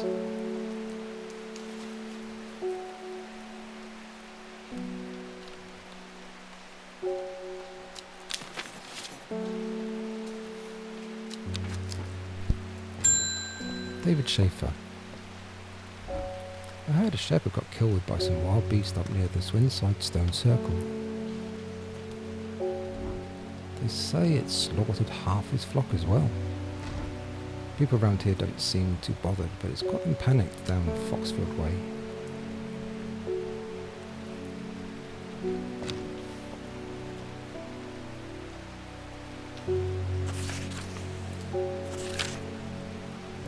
Kentmere Eye.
I descend into a pleasant valley where the village of Kentmere is situated.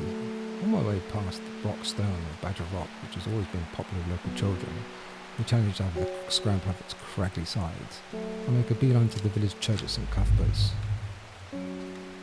which is sheltered by an ancient yew tree. There are many plants to admire among the headstones and tombs, but sadly nothing extraordinary for me to find today.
From Kentmere, I follow the bearing of the eye and end up in a small forest north of Kendal.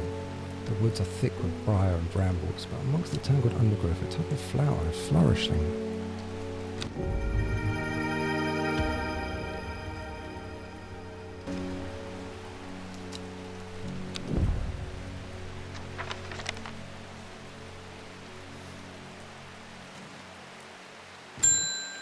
Verona Green. Well, this is getting interesting. I was able to confirm that it was indeed gilded dendra that was used to the Swinside ritual site. That's a worrying sign. It's a plant that is used in several of the darker incantations. And it can be coincidence that the very same plant was used to poison the Arda. There must be a connection between this other murder and the Sisterhood. I need some mental clarity to think it through some more. Some maiden sorrow would help a lot.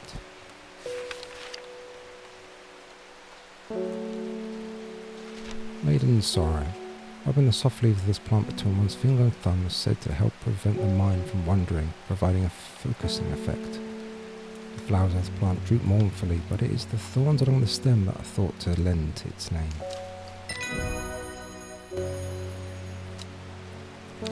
Red ebony. This plant is said to uncover that which is hidden, including buried treasure and secret writings. The red ebony is extremely rare and not well studied.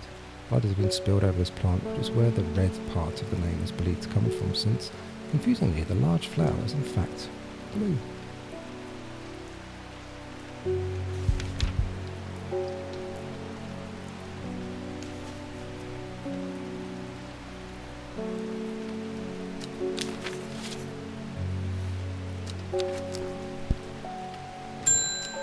Reuben Ward. It looks like I'm going to have to make a trip to Blackcomb. Verona noticed something at the Swinside site that's had me pondering. A piece of slate with a symbol drawn on it in black.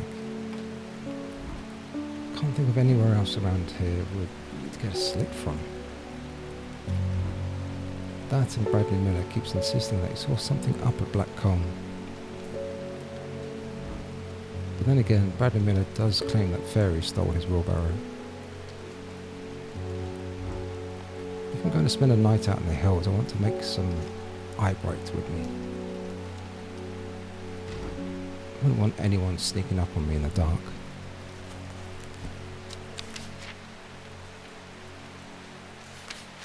Eye brights. Take care not to touch its brightly coloured thorns. They will do no lasting damage, but they contain a small amount of venom that will cause us severe pain for several days after. The plant that only grows to the south in warmer climates, where they call it Loth after the long-dead king, known to improve eyesight in night, even in the darkest places.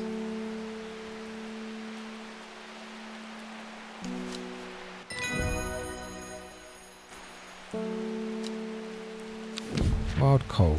The purple berries are recommended by physicians in place of a hair of the dog mentality as a tonic for those suffering with the effects of having drunk too much the night before.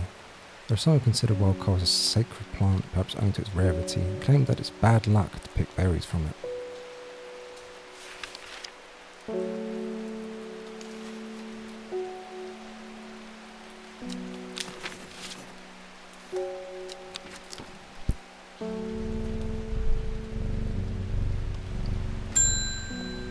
forest fair. Does it ever stop raining in Undermir? You have a reputation in town for knowing about unusual plants. I need some grey sandfire. Nobody around here seems to even know what I'm talking about. Well, I hope I'm in the right place now.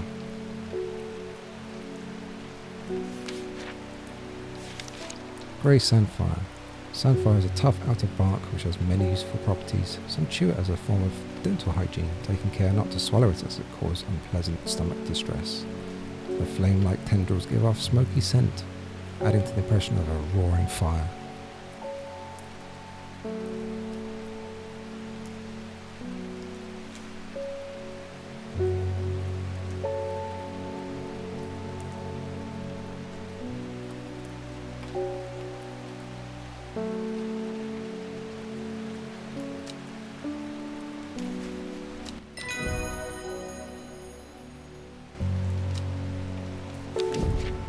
Embersol. Embersol is thought to have protective properties. It's sometimes given as an offering to various deities in return for sanctuary. It produces flowers with many petals. Watch out for the leaves. They are razor sharp.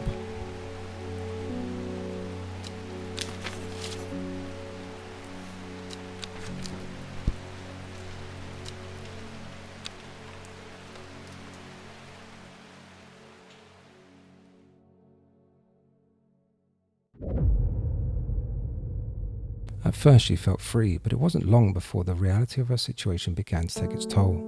She stole food when she was hungry and slept in makeshift shelters, not knowing where she was going, not caring. Eventually she made her way to Grisdale Forest.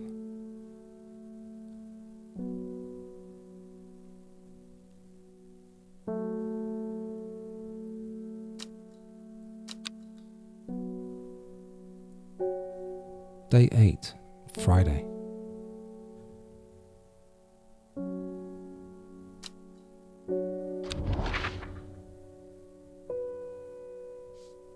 Lowick to Ilgill Head, Foxfield to Crinkle Crags.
The magpie sees me before I see it. I do not know how long it has been watching me, but I can tell that it's interested in my movements. A strange sensation creeps over me. I feel an urge to leave this place, but not before collecting a plant for further study, one for sorrow. Turning to leave, I see another magpie, and another plant I've never seen before, two for joy.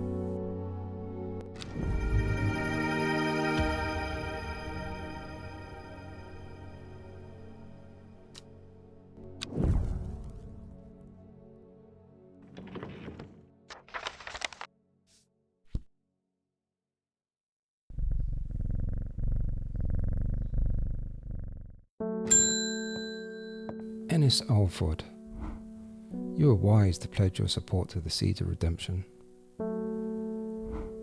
Together we are stronger. Now that the Dendru has awoken, the redemption is upon us. It is a glorious time. Our deeds will be remembered for 1,000 years. Those of us that have put our faith in the woken Dendru will be saved, but we must act swiftly. We will be in touch soon. Praise the Dendru.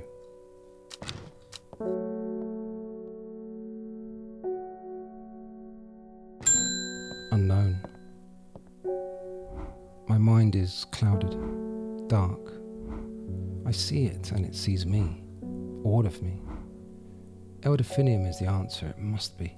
I will not forget those who helped me, horticulturalist.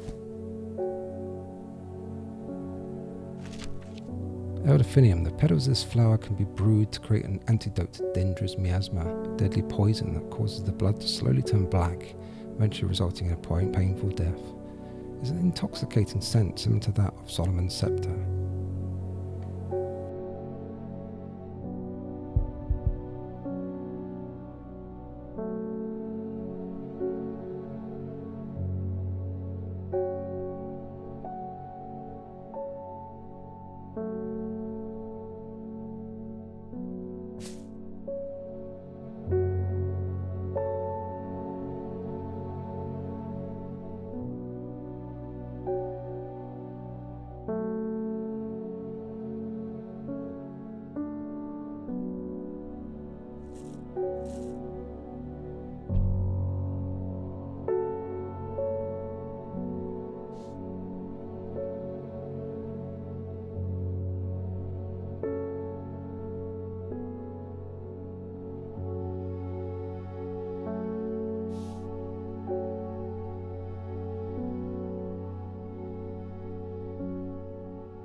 Whoever wrote on my map has been very helpful. I never thought to come out to this desolate place in search of plant life, but a quick search yields exciting results.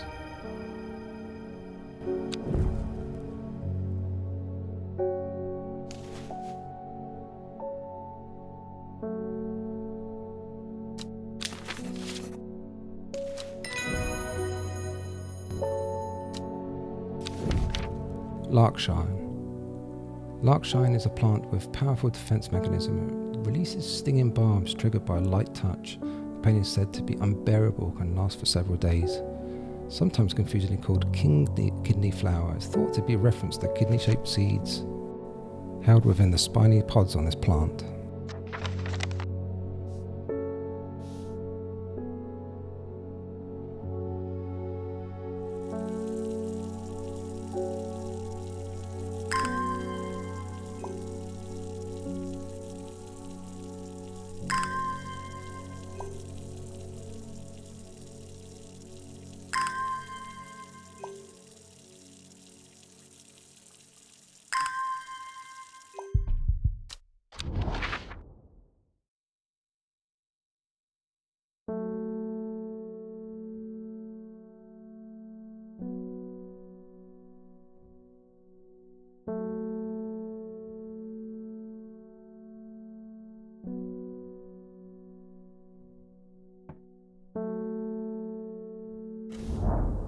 A huge tree stands before me, impossibly tall and wide, bigger than I ever could have imagined any living thing might be. Its upper branches graze the sky.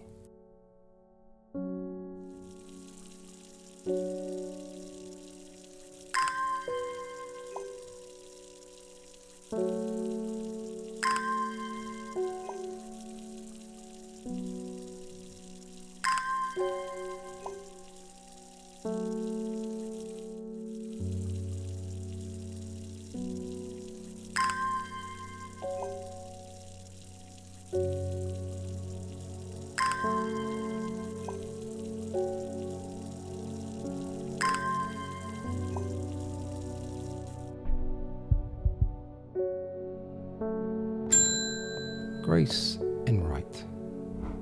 My mum was into horticulture. I found this among her things. Golden light, is that a plant, right? I'm not sure what long Meg could mean though. Is that another plant? Anyway, I thought you should have it just in case it's any help.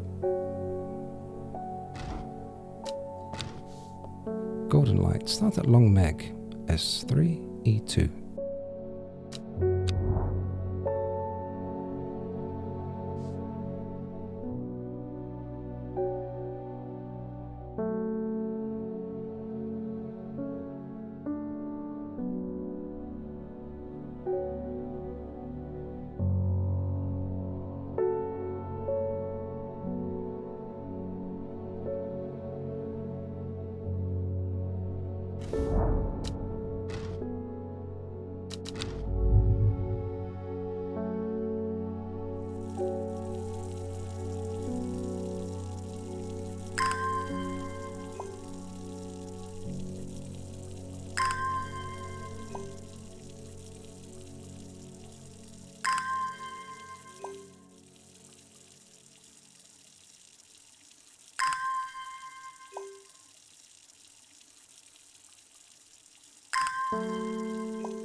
And wood.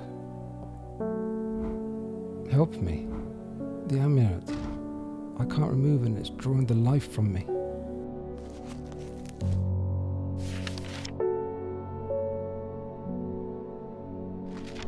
Long veracund, sometimes called witch's remedy. The long veracund is believed to lift curses. Small leaves grow in pairs along the stem.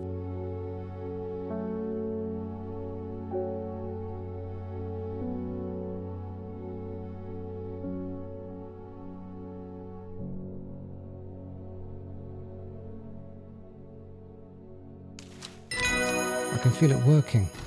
Thank you.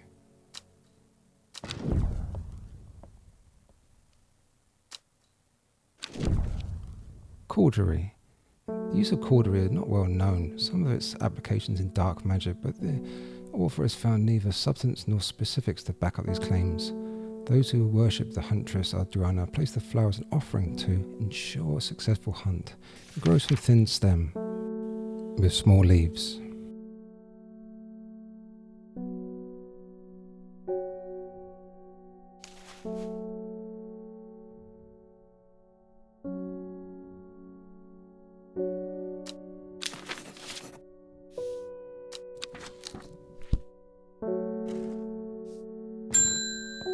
Amos Duncan. It's good to see you, my friend.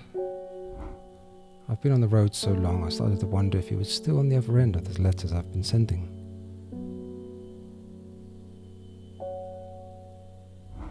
I'm back in town for a few days though, and I wanted to give you these before I forgot. I found them in the pocket of an overcoat that belonged to your uncle.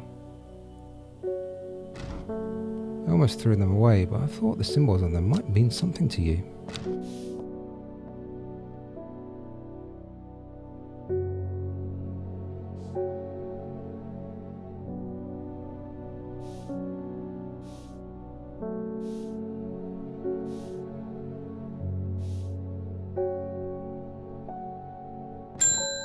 Simone Green. I have no idea what any of this means, but it seems like something you might find interesting. I found it while clearing out the nook of the east wing. Balok's Elixir. Made from the crushed petals of 3 distinct plants, Balok's Elixir is a potent aid to memory, allowing those who drink it to ensure that they retain important information that they will never forget.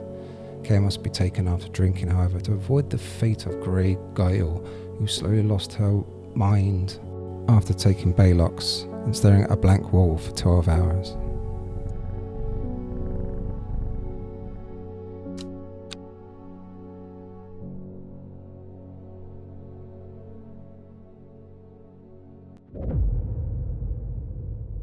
A young woman alone in the world, she was taken in by the sisterhood and given a home. It was a chance for redemption, a new start.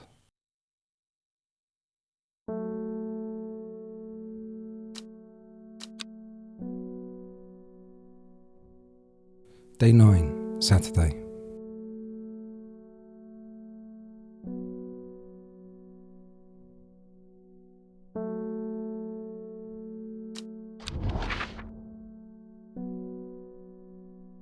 In Tibet, a noble elder stood silently watching starry skies.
I find myself on a patch of moorland surrounded by jagged peaks and menacing clouds.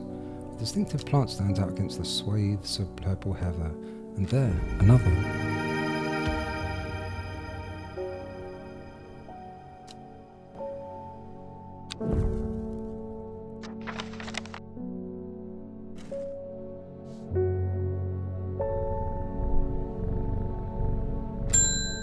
Simone Green. Long Meg? Sorry, I've not heard of it, but I'll keep an eye out for you in the library. As long as you can get some fever kiss, that is. Too many late nights at the library are taking their toll. Fever kiss, the red berries provide an energy boost that lasts for several hours. The leaves are pale in colour.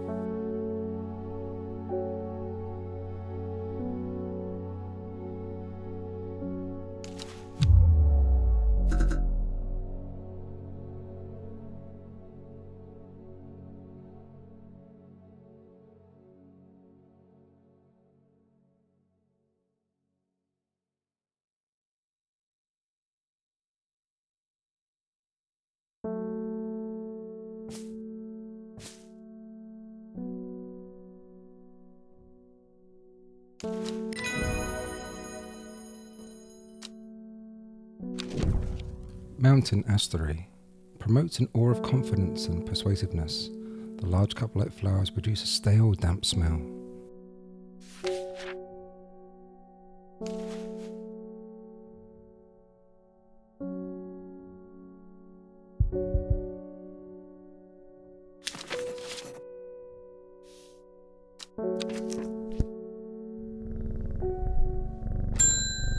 David Schaefer. There's talk around town of a woman who wears a green mask made of jade. There are all sorts of oddballs in Undermir, but that's certainly unusual.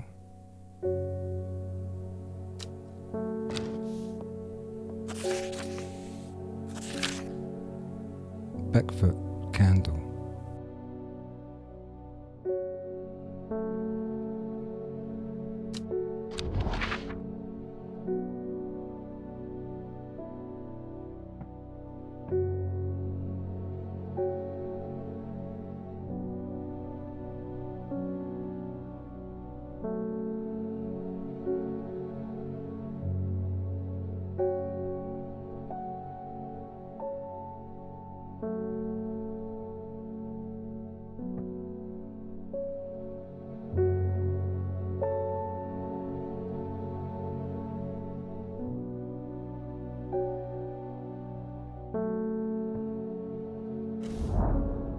The candle leads me east of wastewater to the north of mighty Seafell Pike grazes the sky, the tallest peak in England.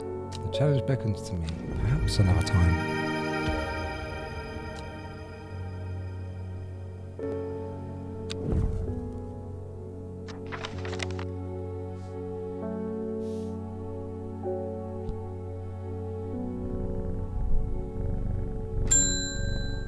Forest Fair.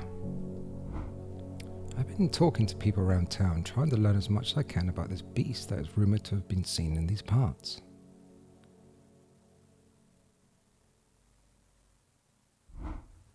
In the old world, they called this thing the Servant, but the people here seem to have forgotten that name. Except the group calling themselves the Seeds of Redemption. There's something I did not expect, and they have made it clear that they want me to stay away from the Servant.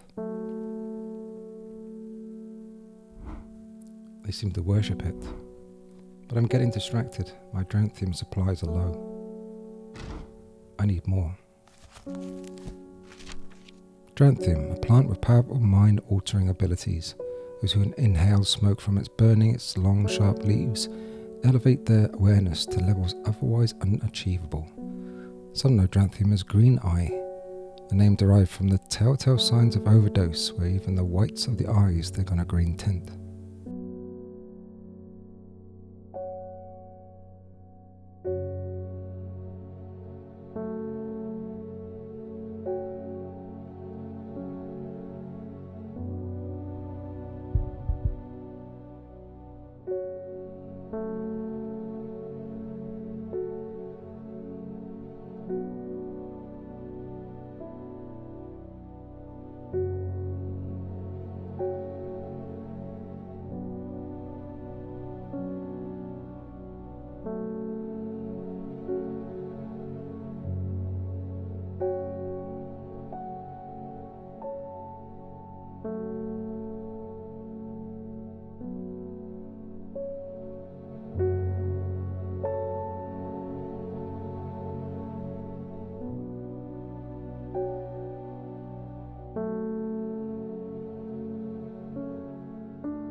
The memorial bears the name Swaif Prior. It stirs a memory. He was one of the Dreer. Theirs is a lonely life at the mercy of dangerous addiction. They built a tolerance to the Dranthium sap in childhood, that they might benefit from its potent effects, but they would die if they stopped taking it. An unusual plant grows sparsely around the memorial.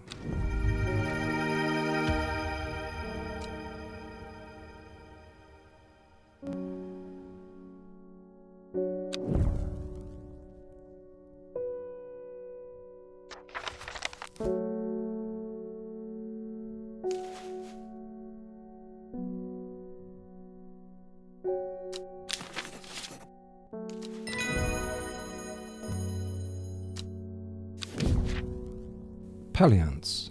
Most plants offer a small improvement to air quality, but the palliance is in a class of its own, sometimes called sweet breath thanks to the freshness of air in its vicinity. The many short leaves of this plant are thought to help filter toxins from the surrounding air.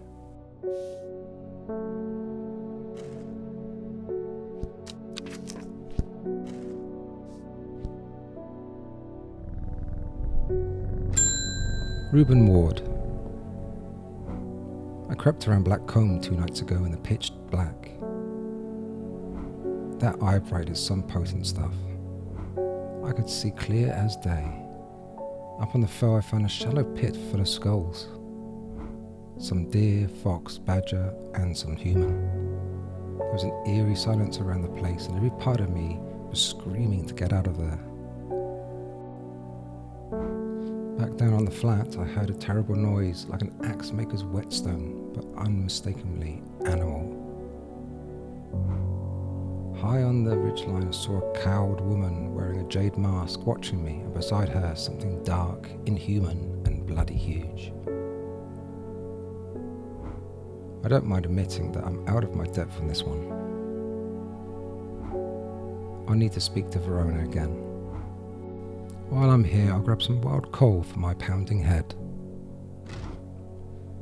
You'd have been out drinking too if you'd seen what I did.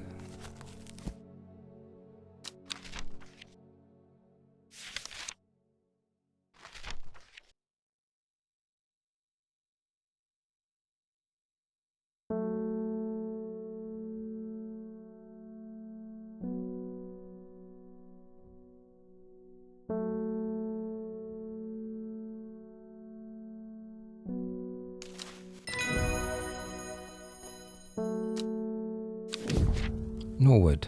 A bite of the crunchy root of this plant has the effect of a cold bucket of water thrown over the face, an unpleasant sensation accompanied by sharp focus. It is claimed that Norwood releases spores that are invisible to the naked eye, showing up only under a natural light.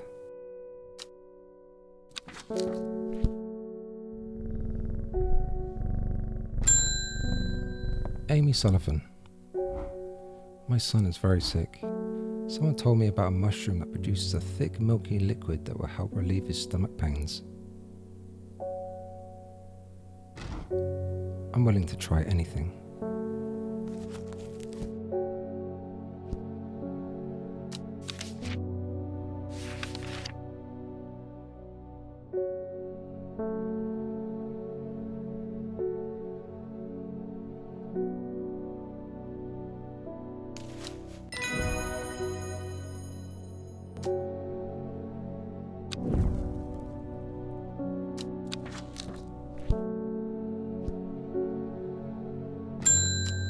Verona Green. Poor Reuben, he looks a little worse for wear this morning. He took it hard when his wife died and never did quite give up the drink. I think I know what ritual was performed at the stone circle. It all adds up. It was a summoning spell. Someone called to something across the void and tried to bring it here. With the state of that body and all torn to shreds, I'd say they succeeded. And then the gilded dendra, that really got me thinking. I found this in Dr. Worthing's Bestiary, a little light reading for you. I'm headed to Grisdale Forest again. The sisterhood will know more. It has many names. Some call it the Woken Dendru, believing it to be related in some way to the deadly gilded dendra plant. Others call it the Night Stalker, the Miasma, or the Dread, but the most common name for it in the Shires is the Servant. You've heard of it in children's songs such as Keep the Fire Burning and Servant and Master. There are hints of it in the old stories, but nobody alive has seen it in the flesh. It is said that the dead ground northeast of Tibet, where nothing but black digitalis mortis grows, was caused when the Servant last walked our lands hundreds of years ago.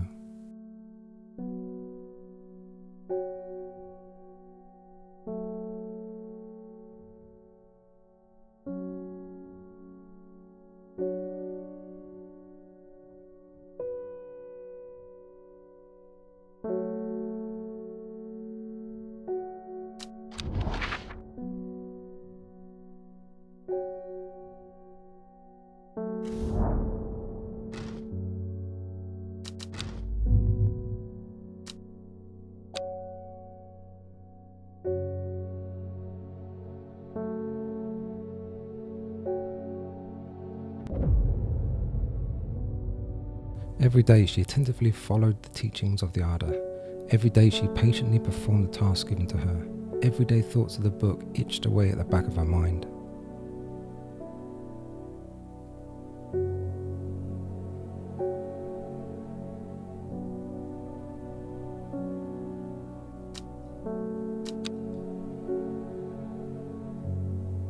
Day 10, Sunday.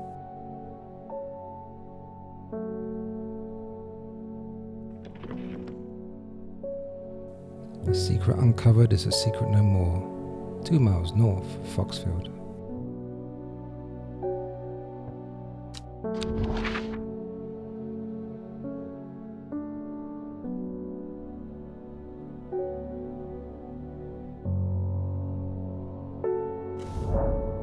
Three ravens circle above, their caws and croaks cleaving the silence, an omen. I take what I came for and leave.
David Schaefer.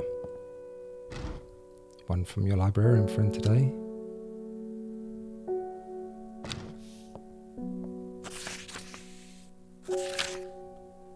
In reference to your question the other day about Long Meg, I'm afraid I do not have an answer, but Calder Abbey has a wealth of knowledge on local law.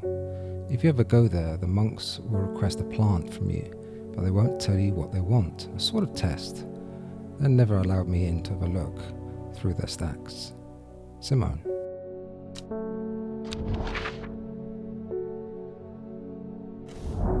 Calder Abbey. A small window opens within the much larger oak door, and the darkness within a voice proclaims, "Only a friend may enter."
hatch snaps shut and the oak door swings inward slowly without a sound. I'm ushered in by a man wearing a plain brown robe.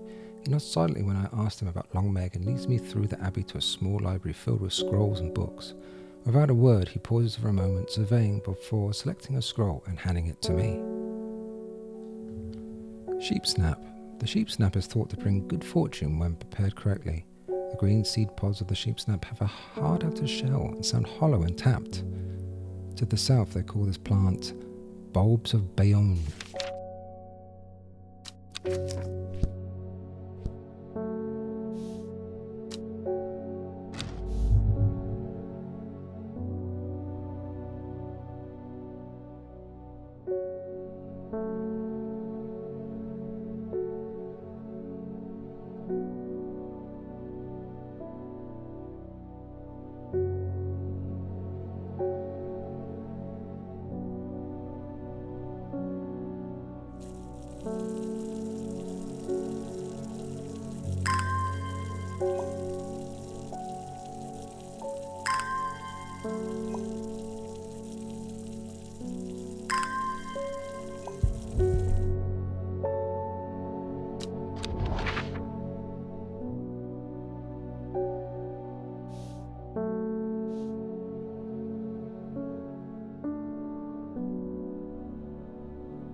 The river is in its youth here, flowing swiftly through the rocks with a melodic gurgle. Among the tall grasses that line the river bank is a much more unusual looking flower.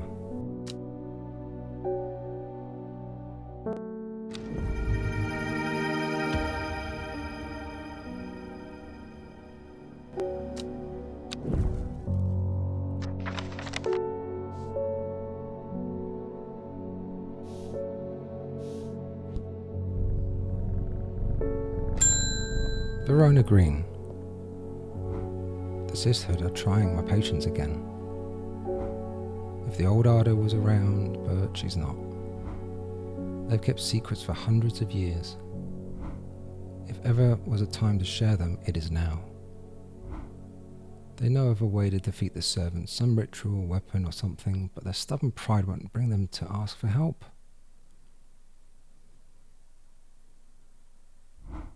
Well, I won't sit idly by and do nothing. I'd better have a little chat with this new Arda. I think I'll take some mountain astery with me.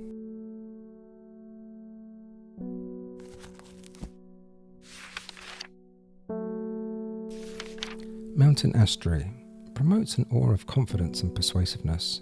The large cup-like flowers produce a stale, damp smell.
Devil's Night Trap. This plant is known colloquially as a corpse's friend. If ingested as a seed, it will cause slow, agonizing death, and the plant will grow out of the body once deceased.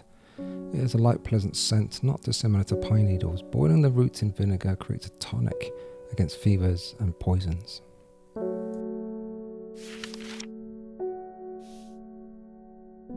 A briar's disc, often called a smuggler's disc, is a simple device that can be used to send coded messages. Location of cash cargo, for example. The principle is cunningly straightforward, but the code is undecipherable to prying eyes. Both parties must be in the possession of a disc of identical size with the same symbols etched around its edge and a map. To encode a location, you would need to then place the disc over some named point on the map nearby and note whichever symbol is pointing to the location. It may be necessary to string multiple symbols together, but you can use this method to reach any other point on the map as required.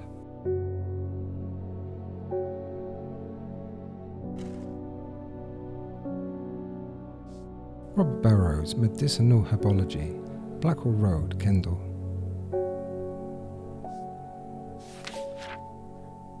Trimble Huff. The trimble huff is traditionally used as decoration at weddings and is thought to strengthen relationships.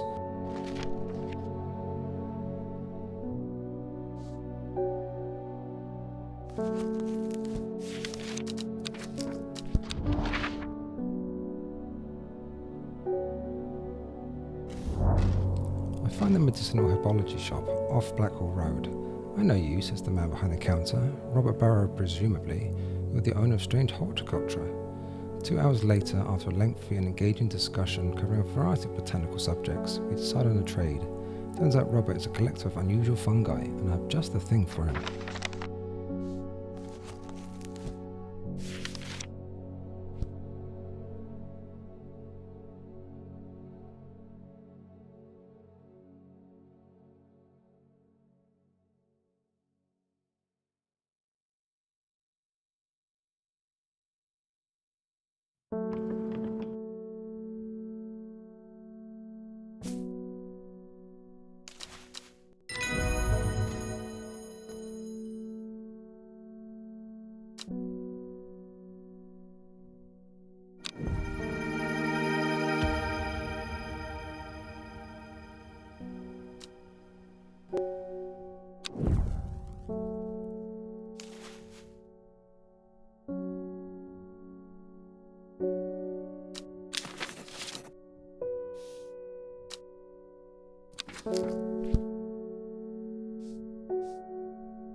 Weeping Bell, a plant that is believed to may lead to gold.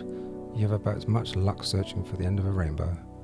The soft-filled leaves can soothe insect bites and stings. It also is known as golden light and sometimes fool's hope.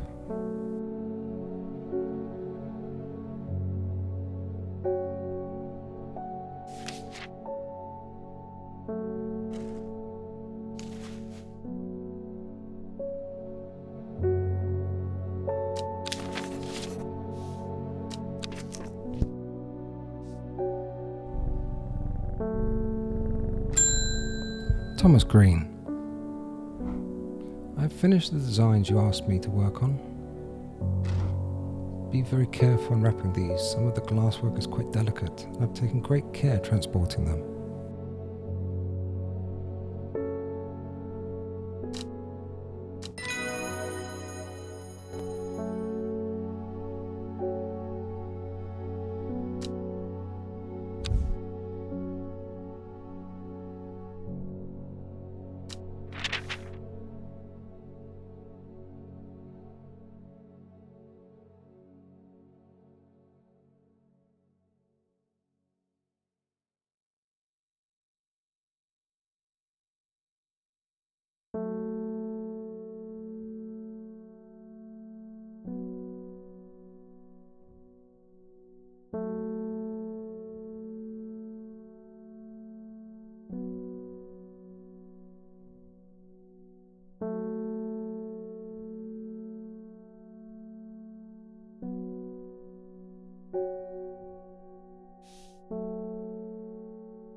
Bethany Coleman. The new Ardo wouldn't like me being here, but the forest is in danger.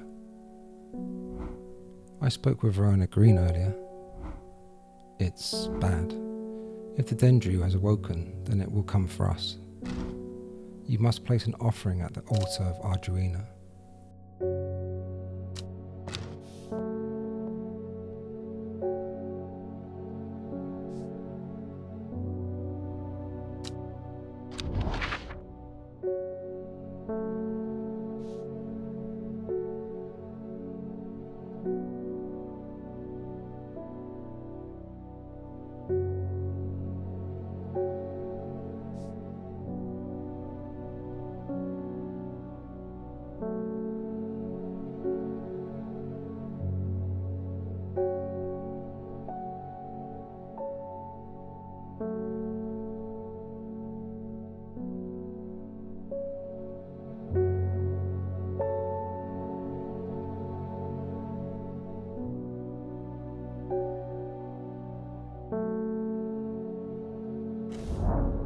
It seems Beth has been able to keep her fellow sisters away from this part of the forest, for now at least.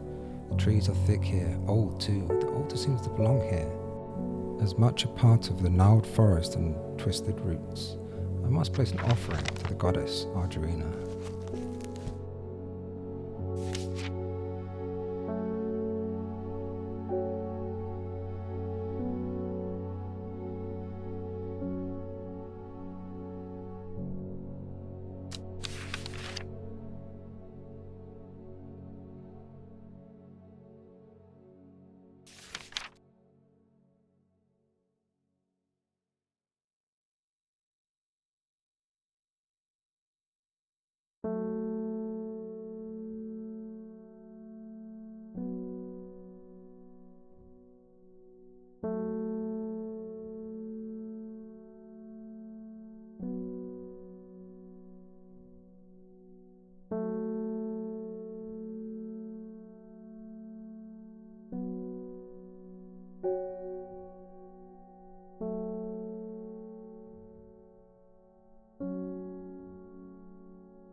Evelum.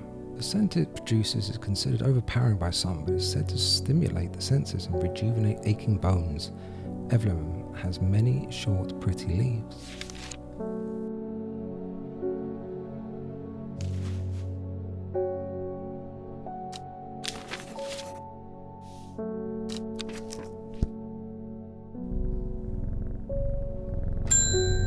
Natalie Cooper. I'm being harassed by loonies, shouting about the redemption, saying they're going to set it free, whatever the hell that means. Well, they can take their seeds of whatever, woken something or other nonsense, and stick it where the sun doesn't shine. I'm not joining their damn cult. I just want to tend my garden in peace. I'm looking for some Larkshire to drive them away if they come around again.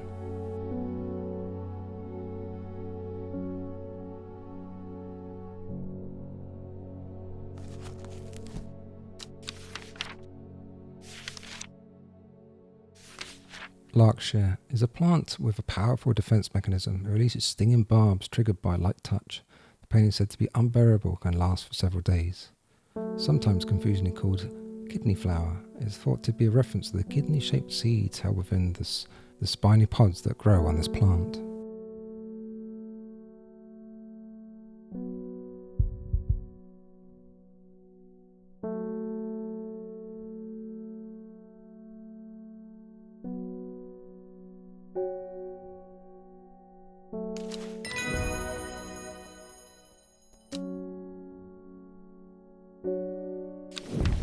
Lyle of Neptune, also called truthsayer, this plant will force a person to tell the truth when eaten.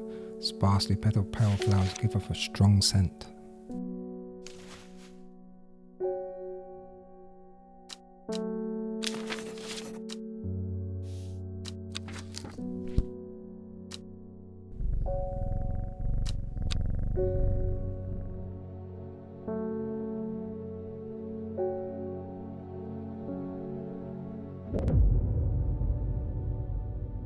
In time she learned that the sisterhood had secrets, or had she always known that? Had she come to them by chance, or had she sought them out deliberately? She wasn't sure, but by now she knew what she wanted and she would do anything to get it. Day 11, Monday.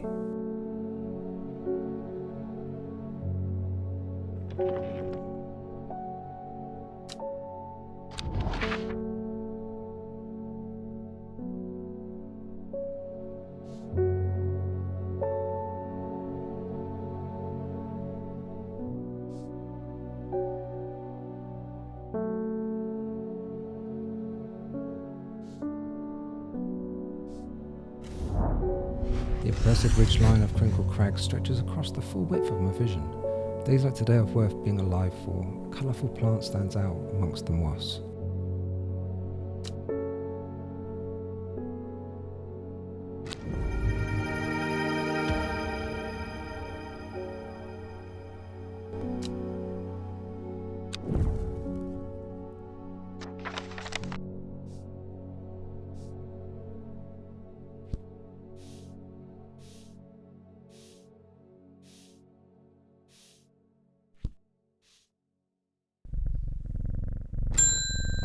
George Campbell. My old man reckoned there's a plant what can find pots of gold buried underground. Don't know what it's called, but I bet you do. Tell you what, when I'm rich, I'll throw a share of the gold your way.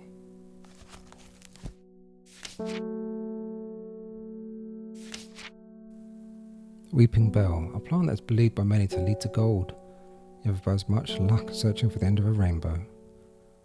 The soft frilled leaves can soothe insect bites and stings. It's also known as golden light and sometimes fool's hope.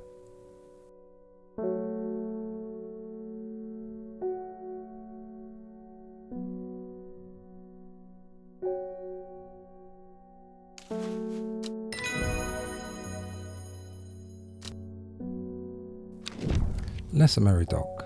The round flower head of Meridoc is made up of smaller yellow florets. A single drop of the strong smelling sap from this plant can utterly drain a person's mental faculties, rendering them slow and uncomprehending.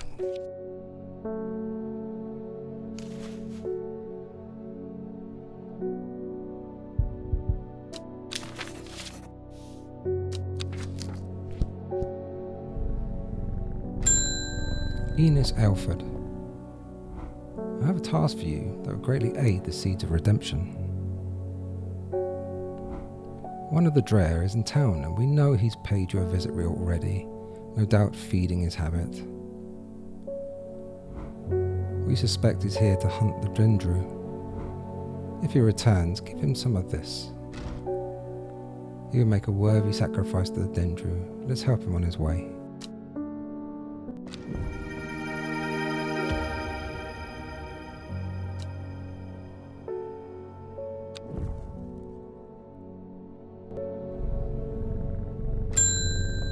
Amos Duncan.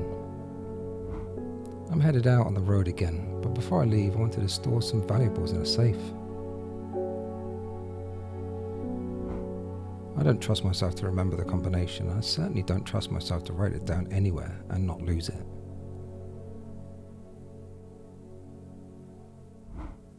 This is where you come in. Surely you've got something up your sleeve for me?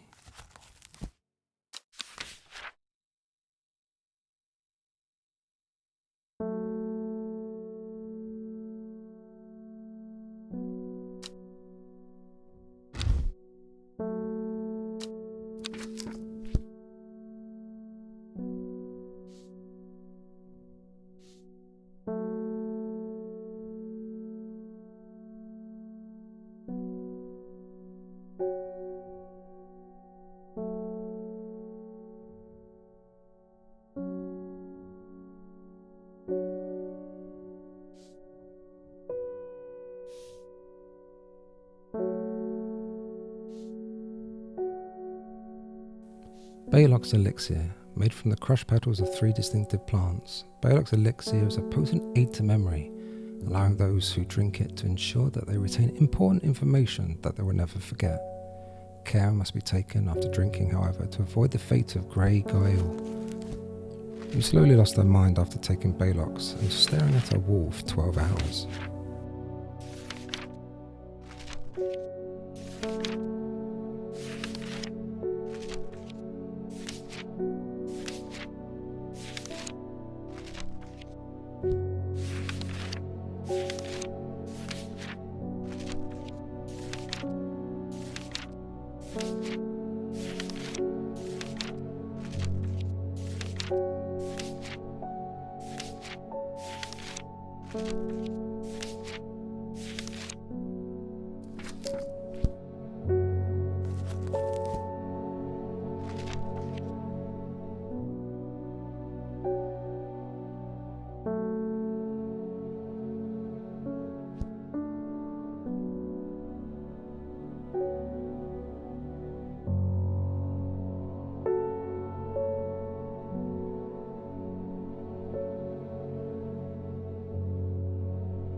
Spring waxcap, an edible mushroom with some mild medicinal properties. When dried and eaten, it can help relieve pain.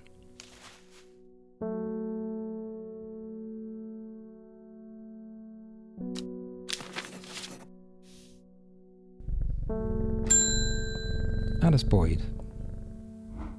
I've run out of, I can't remember its name. It's a sweet smelling plant with small purple flowers. I need it for reasons.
Simone Green.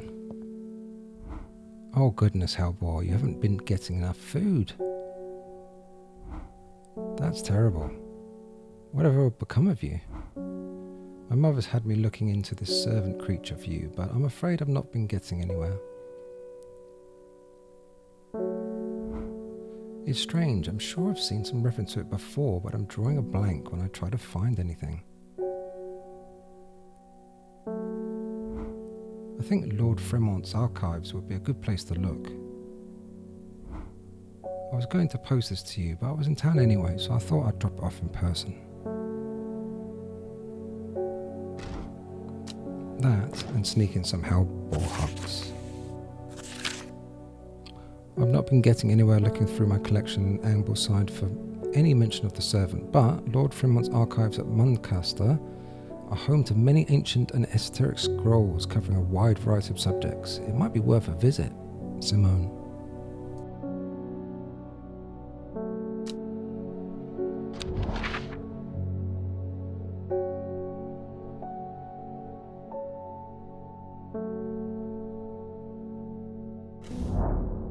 I follow Fremont's manservant deep into the vaults of the castle. 2 hours later, I have still found no mention of the servant. On the verge of giving up, a name grabs my attention, the Woken Dendru. Didn't Verona say that was another name for the servant? The Woken Dendru is loyal to the summoner, who becomes its master and can bend its terrible power to their will. This servant is assumed to be immortal since it has no known vulnerabilities, but that does not mean that it cannot be defeated. Many hundreds of years ago, a site of richer importance was created near Blackcomb, to the south of the Watcher. The Great Oak and the Dendru was ousted from this world. Unfortunately, although we know that 5 plants were required for the ritual, the specific plants are not known.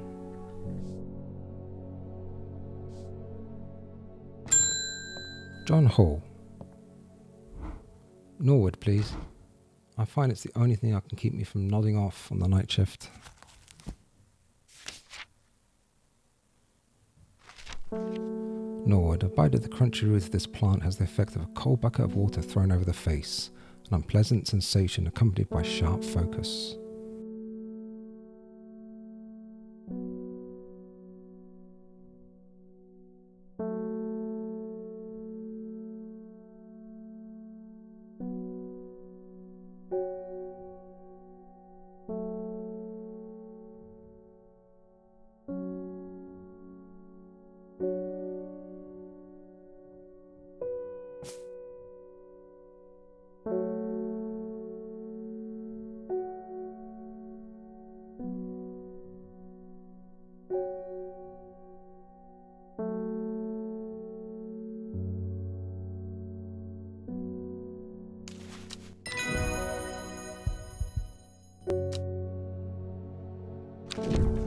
Daisy Dock, a simple potion that would grant courage, can be brewed from the leaves.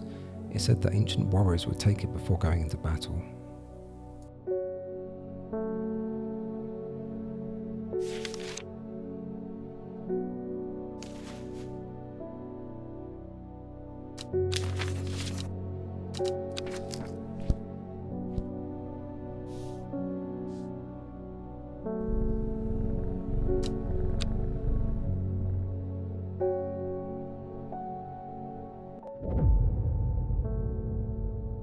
When her chance finally came, she did not hesitate even for a moment. Afterwards, when the ardor was dead, she felt only elation. Years after she had first laid eyes on the book, she had what she needed.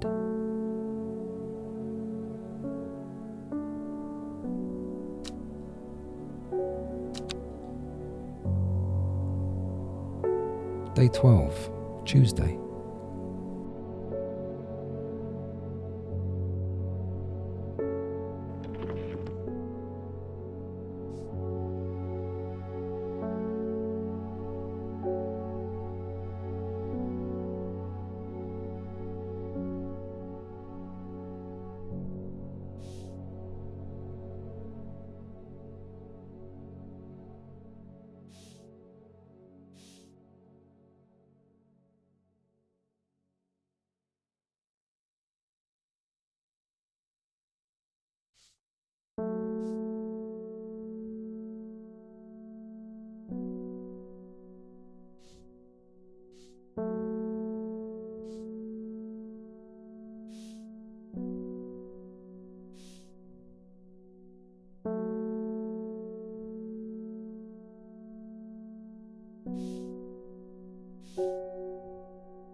The first letter of the Latin name of a plant known as golden light, the number of petals on the camellia flower.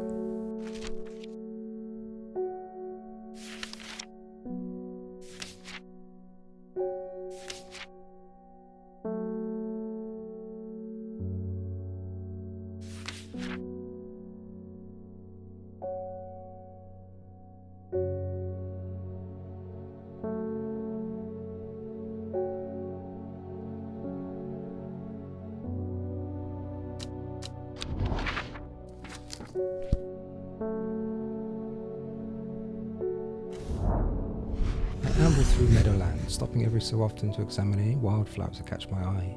Buttercups, daisies, cowslips, red clover, knapwood, cat's ear, and hidden among them something new for my collection.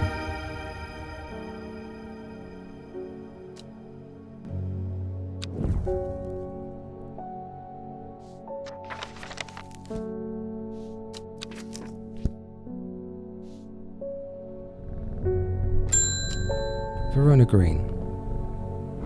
The Sisterhood was attacked last night. Bethany is dead, along with a new Arda and 13 others. Those damn fools with all their secrets. No amount of pleading with them could get them to see sense, but through blind luck we have been left with a slender hope in this fight. Sister Charlotte managed to escape the slaughter with one thing that could help in the fight against the servant. Trust no one. Keep it hidden, but get it open.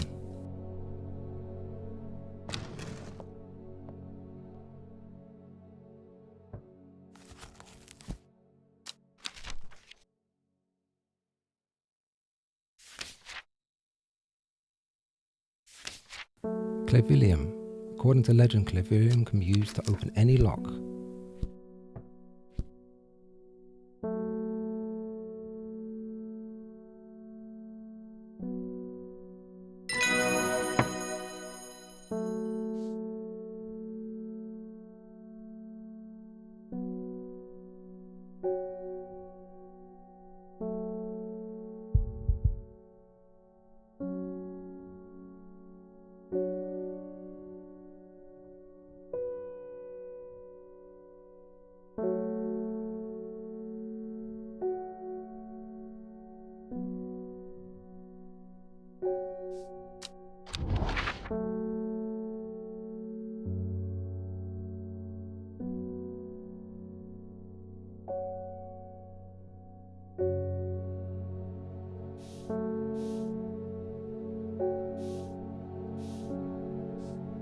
Follow the Duddon tributary to its source.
I've never seen this plant before, and here it is growing in abundance.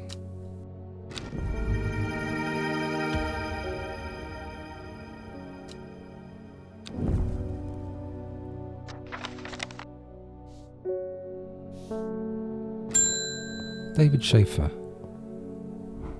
They're saying the sisterhood has been attacked. Don't know much more than that, but those seeds are redemptionists have got all excited about it. There's a bunch of them chanting outside Pulliver's right now. Foxfield, Trident.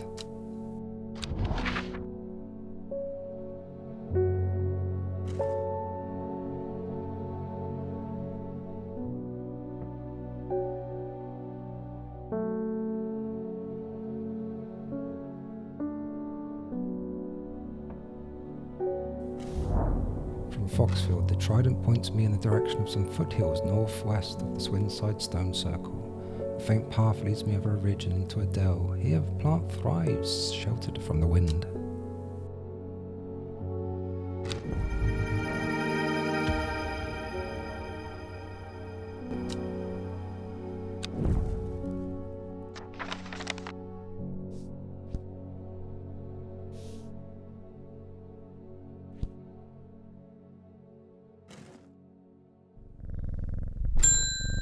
Forest Fair. I'm going to Blackcomb. I will kill this servant. My people have a saying, he who lives without fear does not live at all. I will not say that I'm not afraid, but it would be no bad thing to die hunting such a noble adversary. I will take Imbecile.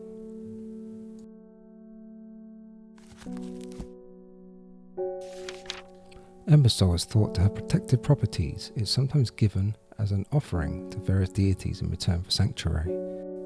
Produces flowers with many petals. Watch out for the leaves, they're razor sharp.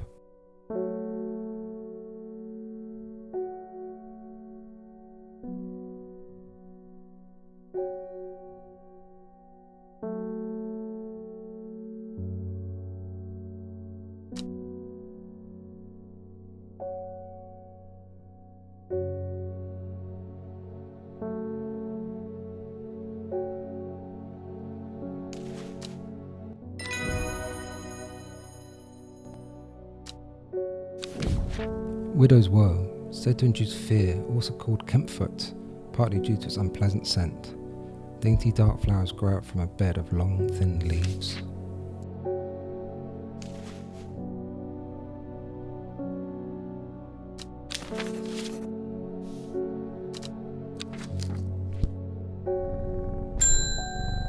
Milton Forbes. Allow me to present my services. I own a small shop that specialises in curiosities. I would have thought that someone in your position ought to be interested in pursuing our collection of manuscripts on elixirs, for example.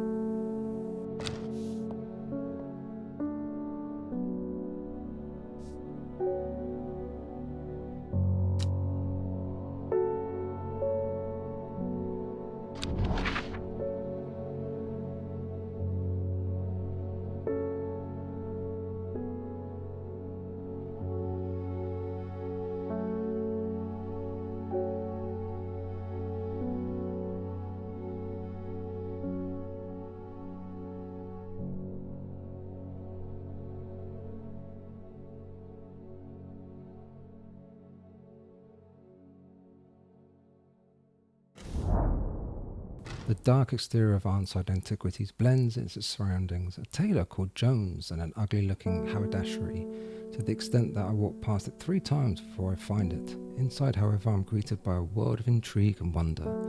Old trinkets sit alongside faded books and manuscripts, while strange utensils and machines, their uses unfathomable, occupy rows of display cases. It is some time before I peel myself away, returning to Undermir with 2 new elixirs that demand further study.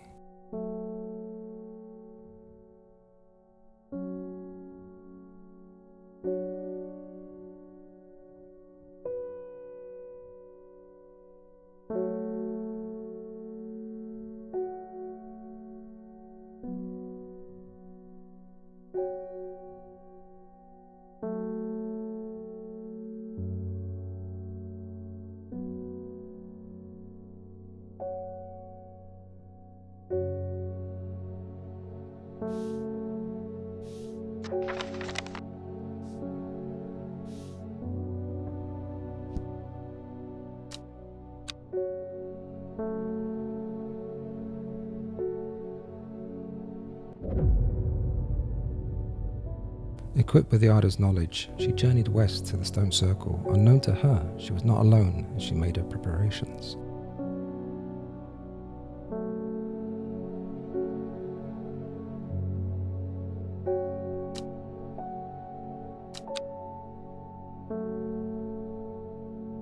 Day 13, Wednesday.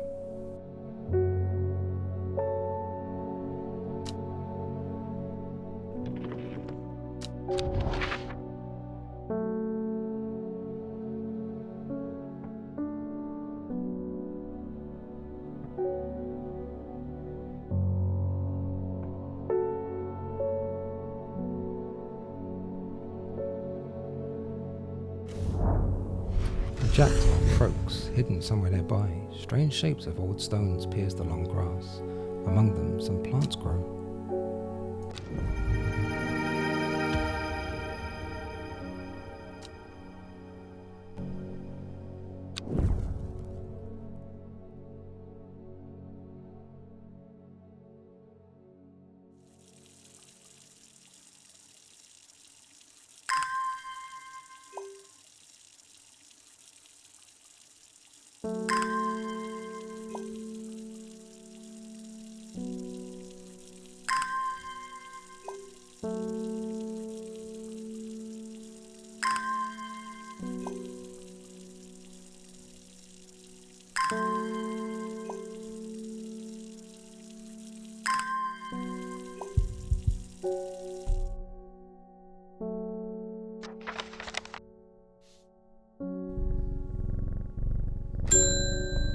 Grace Enright.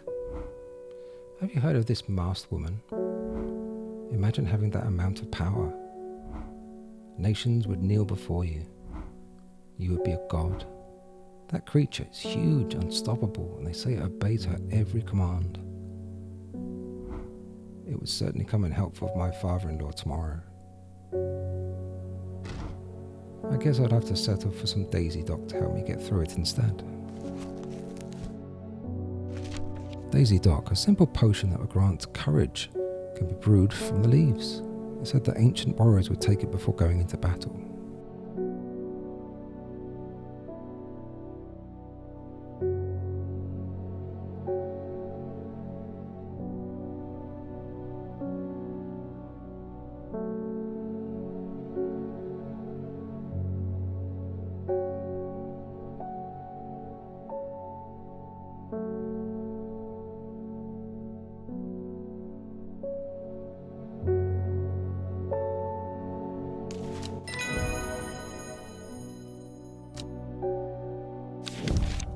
Dead man's fingers. This fungus is typically found in dense forests, protruding through the mulch.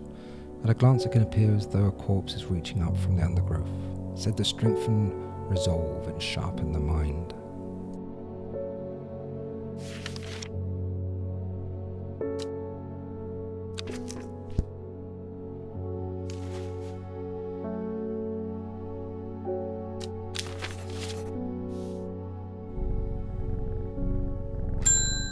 David Schaefer. This letter was delivered in an unusual way. There was no address provided, just the horticulturist spelled wrong. I have to assume it's meant for you.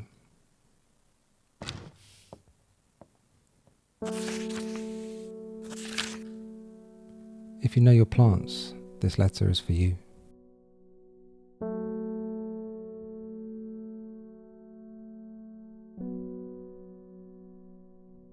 Oh hoes, you got it working. Oh, yes, it works. Look to the north of Belfell, at the source of the River Esk. Nobody knows it grows there. It would be our little secret. Ha ha.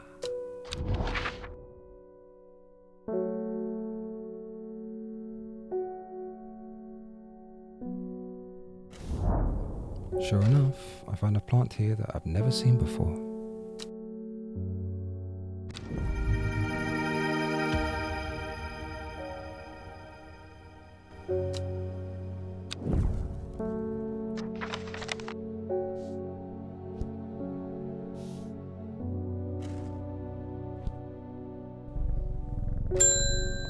Thorodon.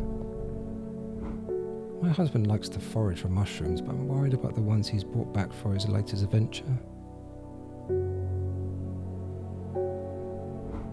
He's just been on a trip across the lake, exploring the woods to the west of here. He's got a bag full of odd-looking mushrooms that he says are perfectly safe, but they don't look edible to me. I'd have brought one with me to help identify it, but it's hoarding them because he thinks I'm going to throw them out. I'll come back tomorrow.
Mushrooms. How have I never been here before? They're hard to find at first, but soon I'm seeing them everywhere.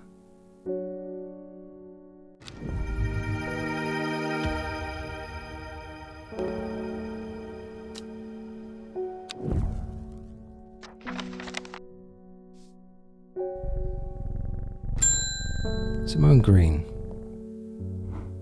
Lord Freeman told me is we're able to help you find some information on the servant. I've been looking all over the library, but all I've discovered is mold problem. I hoped you might have some sweet breath that could help clear it up.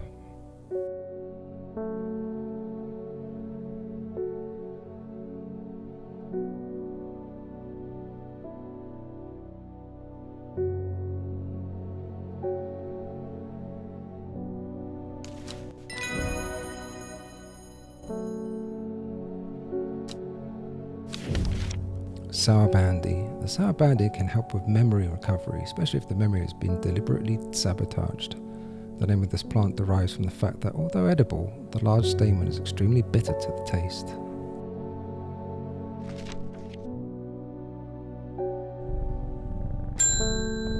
Lorena Chapman. My cousin will be married in 3 days. If you got some trimble huff, then I'd save me some trouble of going out to find some myself. If you knew my cousin, you know that she's not worth the trouble.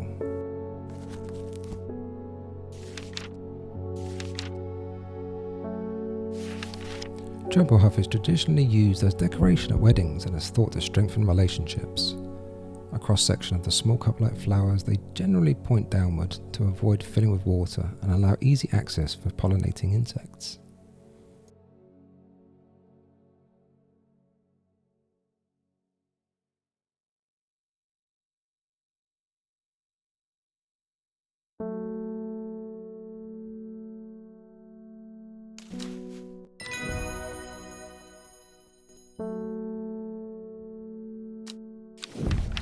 Glowhorn. The glowhorn or forest lantern or pixie lamp is phosphorescent, illuminating the trees that it grows under.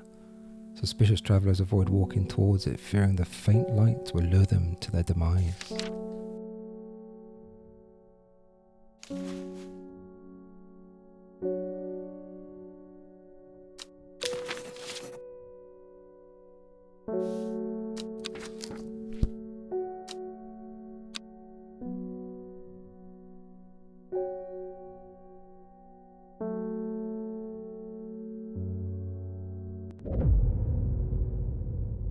The shepherd watched as she prepared the leaves and roots that she would require. He watched as the hours dragged by, the sun set.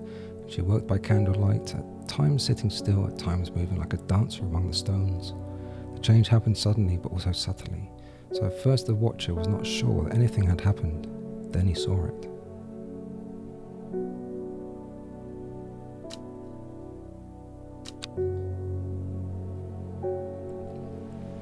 Day 14, Thursday.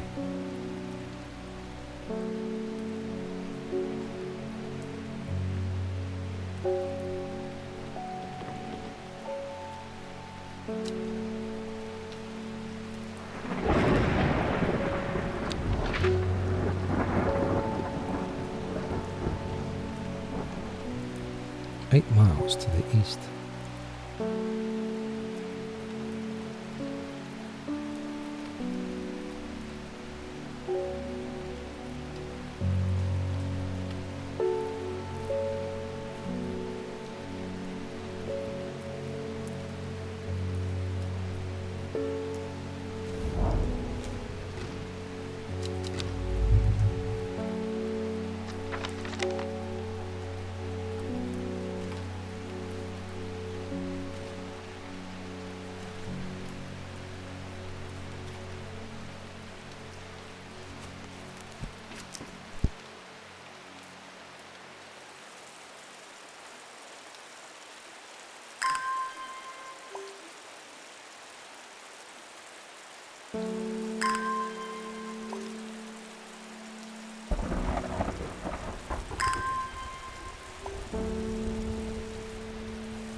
still water of the lake, its black waters draw me into a reflective trance. Here and there flowers I don't recognise grow along the bank.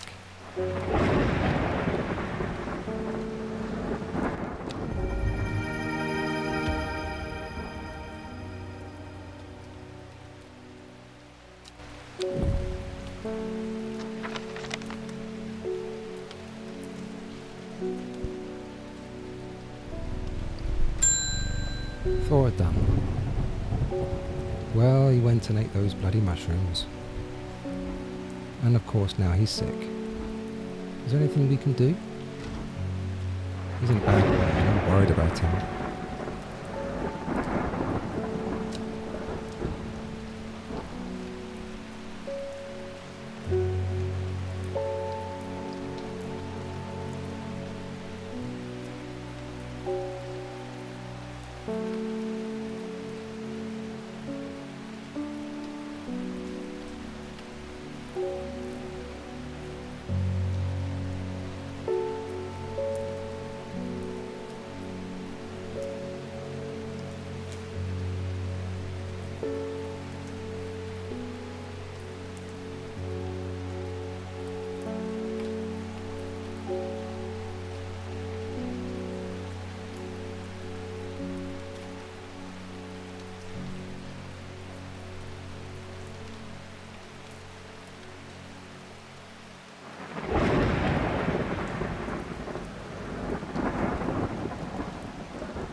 Liverstone. Caution is advised when handling this plant due to the strong paralyzing agents contained within. The liverstone is a mushroom with pointed caps.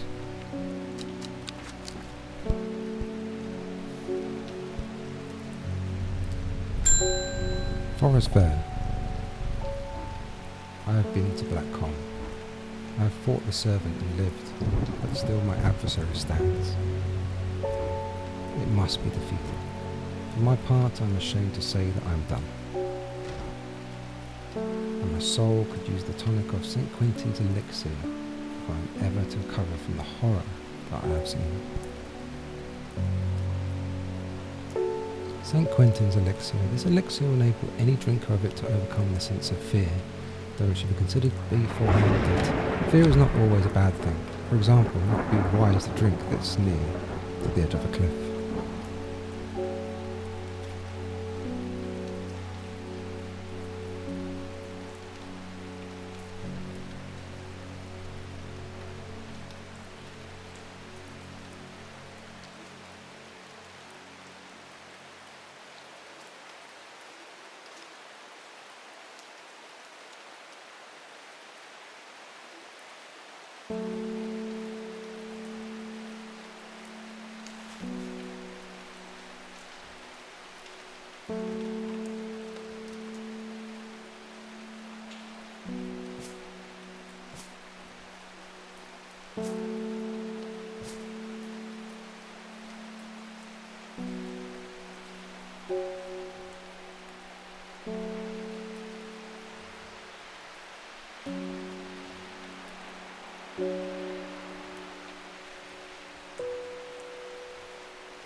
Brittle, coveted by the rich. Pretty brittle is crushed to make dyes. It's a very rare plant that's hard to come by and requires great care to cultivate.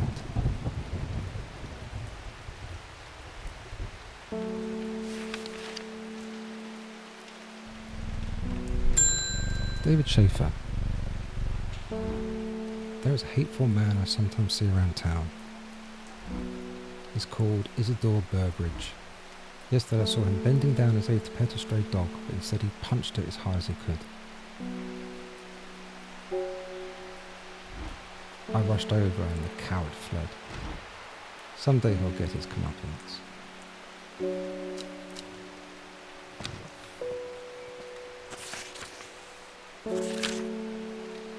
Sadgill, Chalice.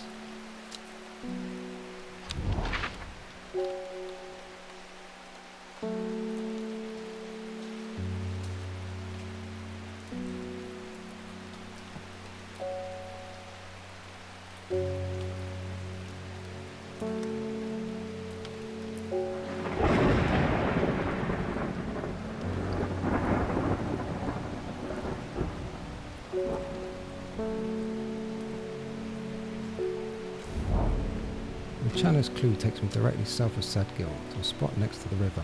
Moss-covered rocks line the banks, velvet to the touch. In the moist conditions, a deadly-looking plant that grows abundantly in the lush grass.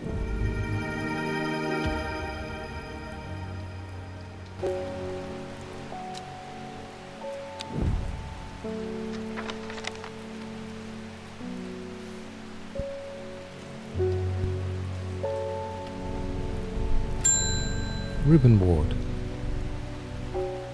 Verona tells me you are working on gathering the plants for a ritual that will help us defeat this creature. I want to help in any way I can. From what Verona told me, I think this might be one of the plants needed to perform the ritual, but I'm afraid I don't know where it can be found.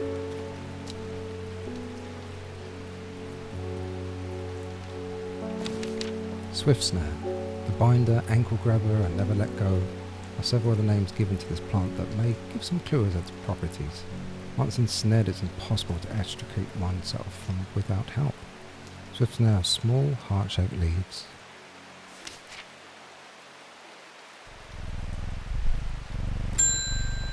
Thaddeus Cornwall. Read somewhere about a plant that'll lead you to gold. It has drooping red flowers and furrowed leaves.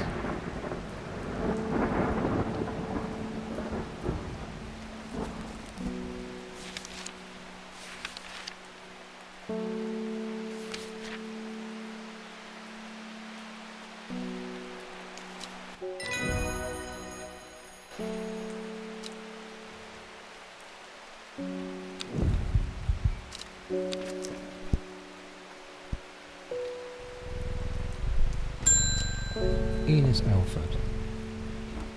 I can't help noticing that Drea Huntsman's still alive. You don't seem to understand the importance of our work here. If you're not with us, then you're against us. When the redemption comes, and it will come, you will regret your actions. Praise the Dendron.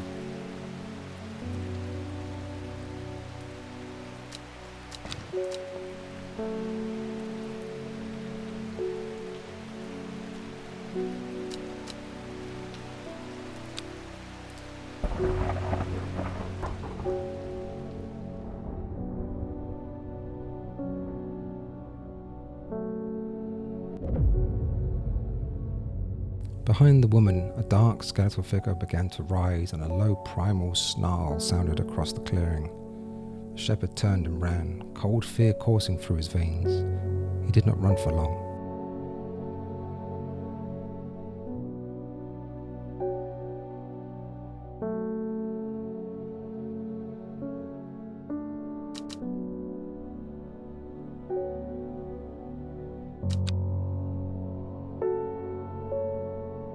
Day 15, Friday.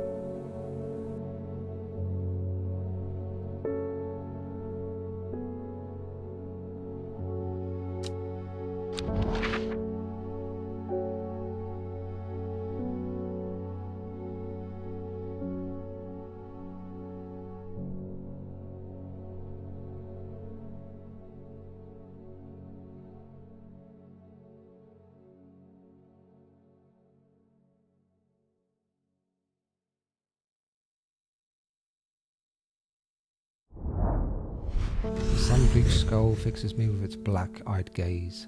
A reminder, from the chest of the skeleton, a plant grows.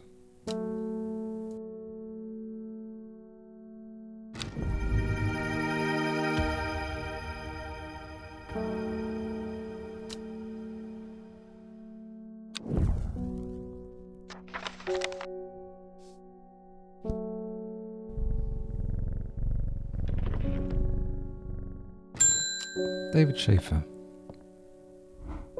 I've lived in Undermir all my life. I've never seen the people as worried as they are now. Everyone's talking about the sisterhood and the servant. Somebody needs to do something to stop that beast.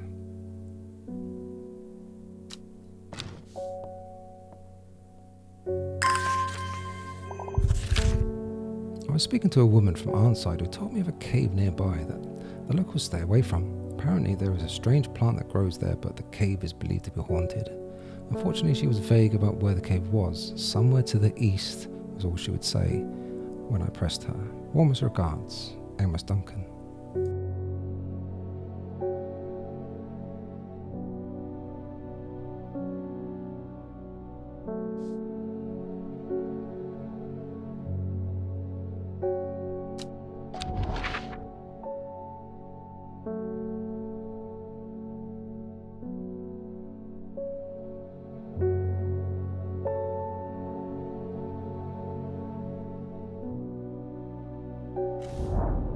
A thin crack runs down the rock face, widening as it nears the ground, just wide enough for a man to slip through.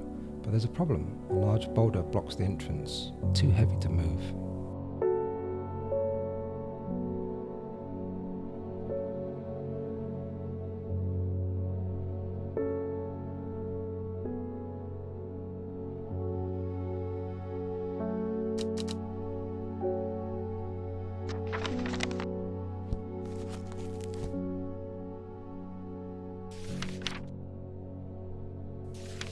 Farmer's worry, a spongy mushroom with potent abilities, only safe to consume in small quantities, grants great strength for short periods at the expense of severe fatigue once the effect has worn off.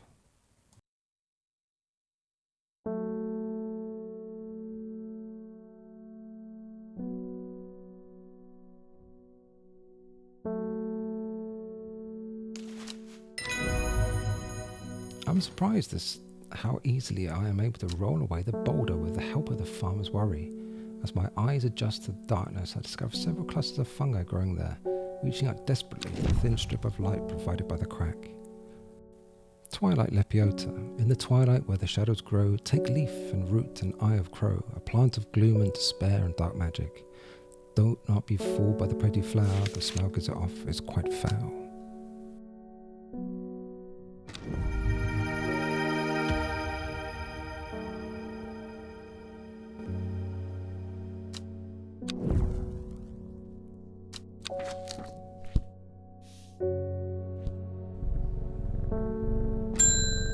Facelift. Why can't I remember? There's something important. I know there was, but there's only darkness now.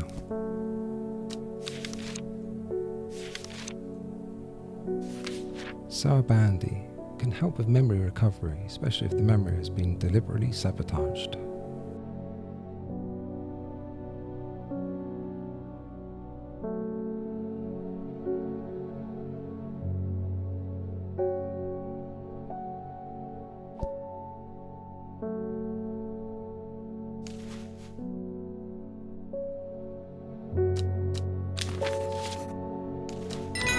It's coming back.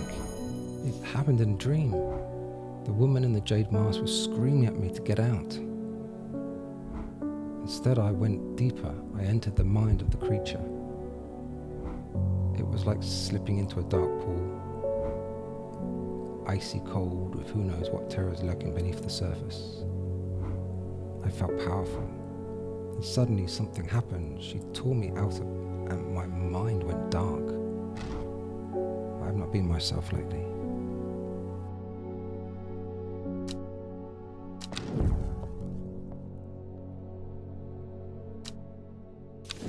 Umbrella, a powerful balm against diseases of the heart. It will not be a cure once illness has set in, but it can ease pain and prolong life. Umbrella has long rounded leaves and a flower that smells of strawberries.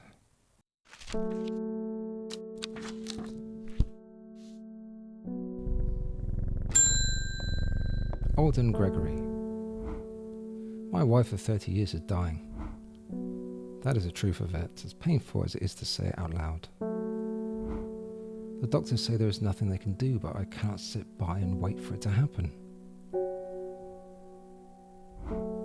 A man at the hospice let slip about a plant-based elixir. I don't think he meant for me to hear it, but I did, and it's all I can think about. I understand the risks, but any price is worth paying if it means she doesn't have to die. Please, I'm begging you.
Haverage.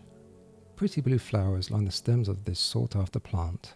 It said if you give haverage to your beloved under the light of a full moon, you will both live long and blessed lives.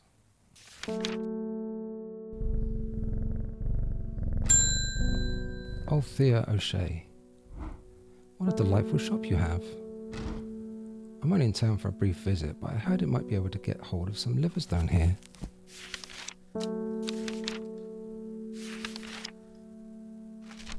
Liverstone. Caution advised when handling this plant due to strong paralyzing agents contained within. The liverstone is a mushroom with pointed caps.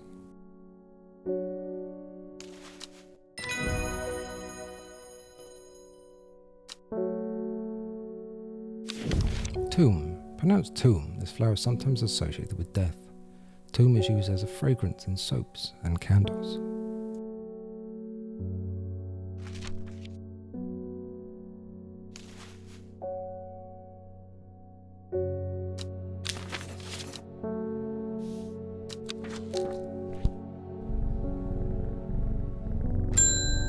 Unknown. I can't control it anymore. This has all gone too far. I never meant for it to turn on my sisters. It's too strong. I'm trying to hold it back, but it wants to kill. That's all it wants. Death, death, and more death. You have to help me.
The wide area of blackened ground here, known to the locals as Dead Man's Field, dark mushrooms protrude from the soil like fingers reaching out from the grave.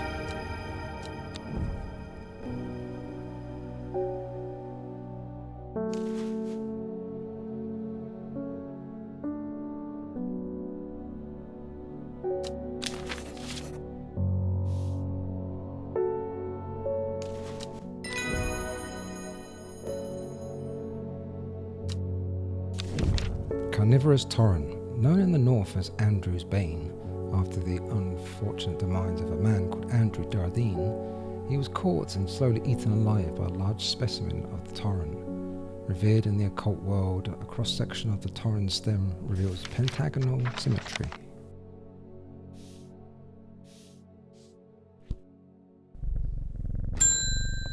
Hollis Gibb. There's been talk over the last few nights down the Royal Oak of a servant creature going around slaughtering people. I used to enjoy walking in the hills, but I daren't leave my house now. I decided to bring nature to me in the meantime. The glow of a few pixie lamps would surely warm my heart.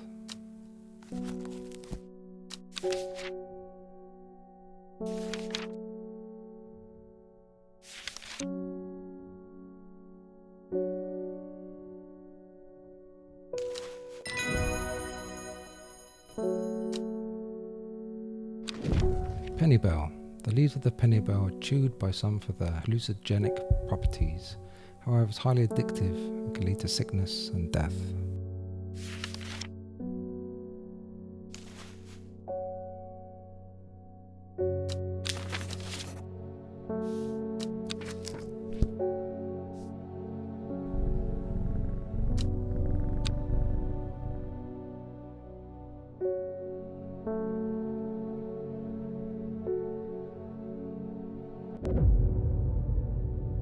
She finally had the power she had craved all these years, a servant to do as she willed, but the power came at a cost. The servant was awoken, and it would not be contained. It was the Dendru, the dread. It was death.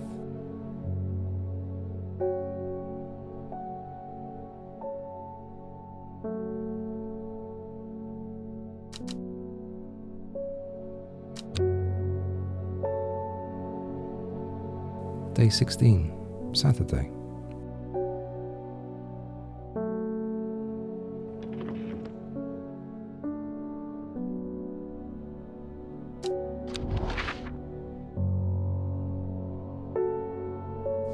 To the east of the castle, across the river and through the mountain pass.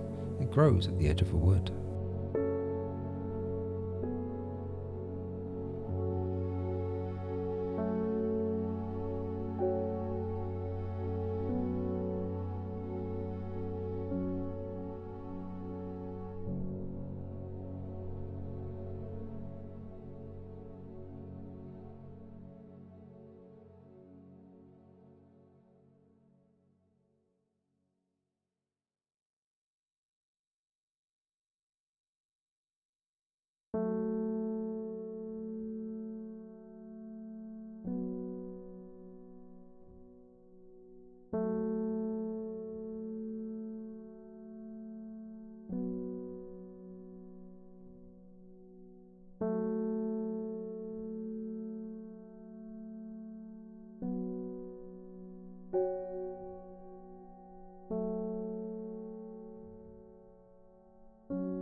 The trees sway effortlessly in the cool breeze. The low hum of crickets chirping rides the wind. A sense of calm washes over me, and I'm rewarded with a new find.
Verona Green. It is time. The servant is on the move again. Time to act. Meet me at the ritual site. I hope for all our sakes that you've been able to track down all the plants we need.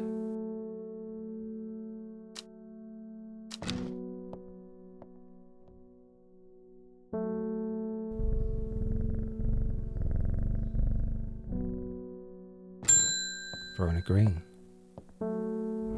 We must act before it's too late. Gather the plants and meet me at the ritual site.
A small stone shrine sits off to one side of the clearing. 5 grooves run out from the centre of the stone, widening into recesses at the base. 5 slots for 5 plants.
Well done, I will take it from here.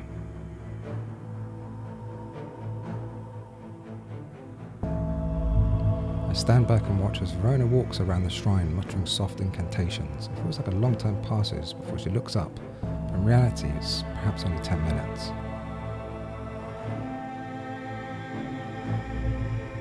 Nothing's happening.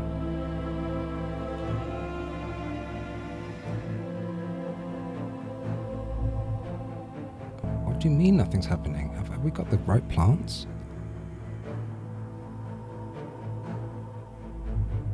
I think so. Perhaps we just need to be patient.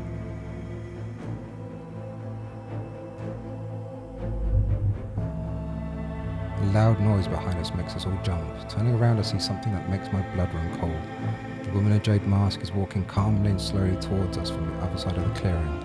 Behind her, standing tall and terrifying, is the black silhouette of the servant.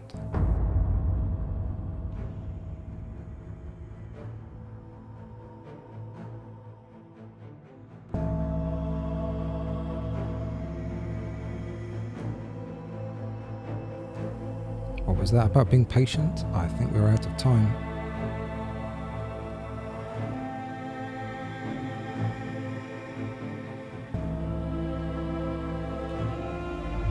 Do not be afraid, I'm here to surrender willingly. The servant cannot be allowed to...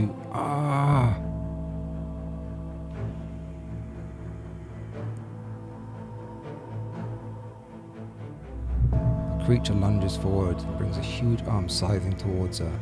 A scream pierces the cold air and she drops to her knees, clutching her head. But the blow seems to glance off to one side as it comes hurtling down and the beast's claw ends up embedded in the dirt instead of the woman's back.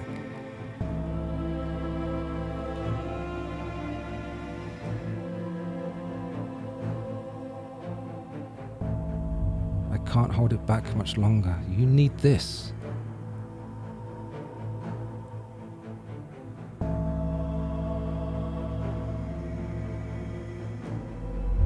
She throws a small vial of red liquid, which Reuben deftly catches and holds up to the light.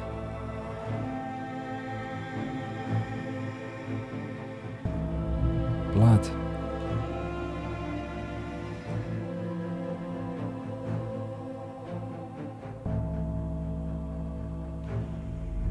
Quickly, I know what to do.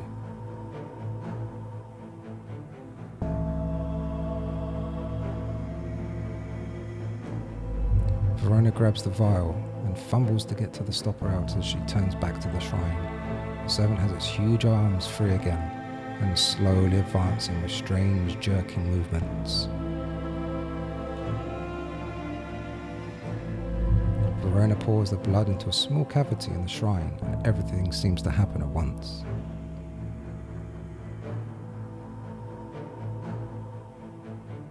A pillar of bright white lights launches out of the shrine towards the servant, hits it in the chest. The huge beast shrieks and staggers backward, drowning out the screams of the woman in the jade mask, who's clutching her head and writhing in agony on the ground.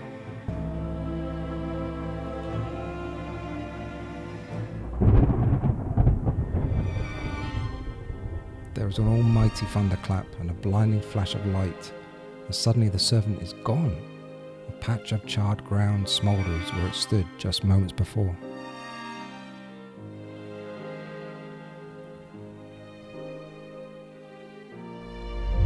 My head is spinning at what just happened. Did it work? Have we defeated the servant?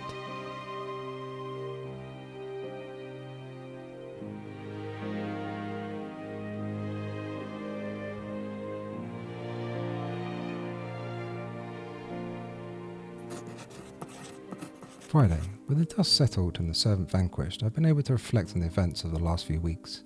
We are fortunate that Thea was able to stay in control of the beast for as long as she did. Who can say what would happen if she was unable to prevent it causing the destruction it craved?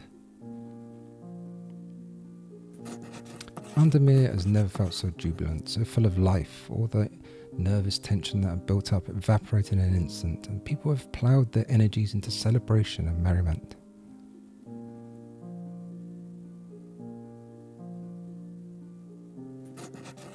They do not know the whole truth, of course, That Thea, the woman in the jade mask, was the one who summoned the servant. I promised Reuben that I would leave it to him to unravel that mess. She is his daughter, after all.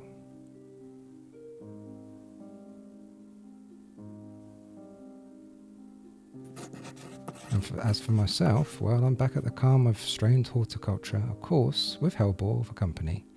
It's quieter around here, but I am content, and there's always more plants to learn about and discover.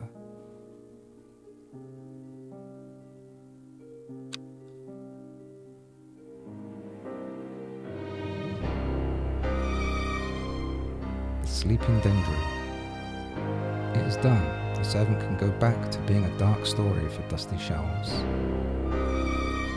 Ending 2. Elderfinium.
earlier. Have you heard of the monastery of the Black Veil? I think it would interest you. I learned of it from a man from Ravenglass. If you're in that part of the world, you should ask him about it. He owns the Horseshoe Inn on Main Street.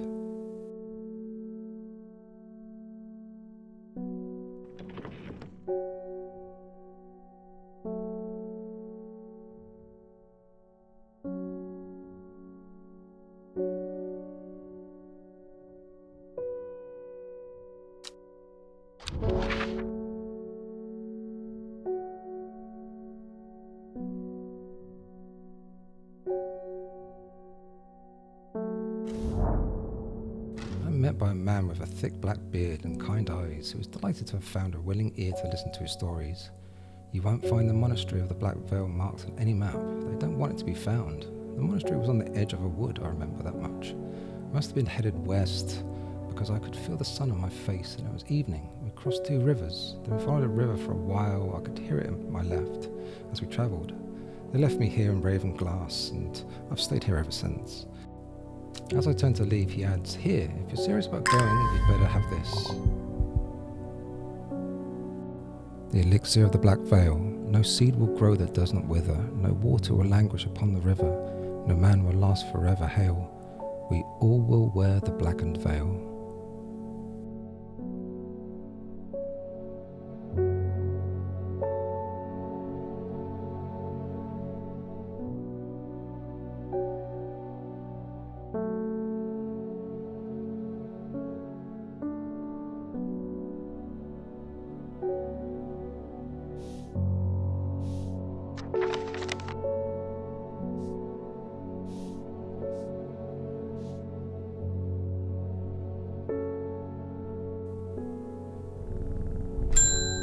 Simone Green. It's good to see you too, Hellbore. It's been a while. You seem as relaxed as ever, though. Nothing ever phases you, does it? I must admit I've been buried in my books and seem to have missed all the excitement. I hear you and your plants had a part to play, though. I've been collating some information on a selection of plants for a little book I'm putting together. I was hoping you could help me finish identifying all these plants. Let's start with the moonlight flower, Bellanox. I've always loved that one.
Spring waxcap, that's a mushroom, isn't it?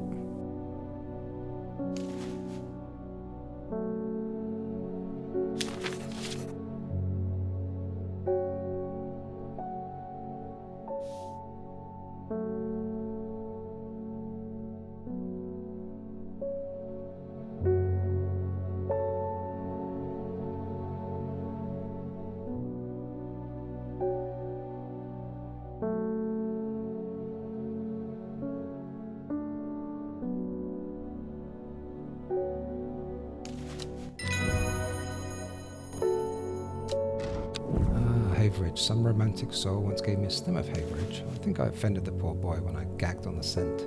He took it as a bad omen.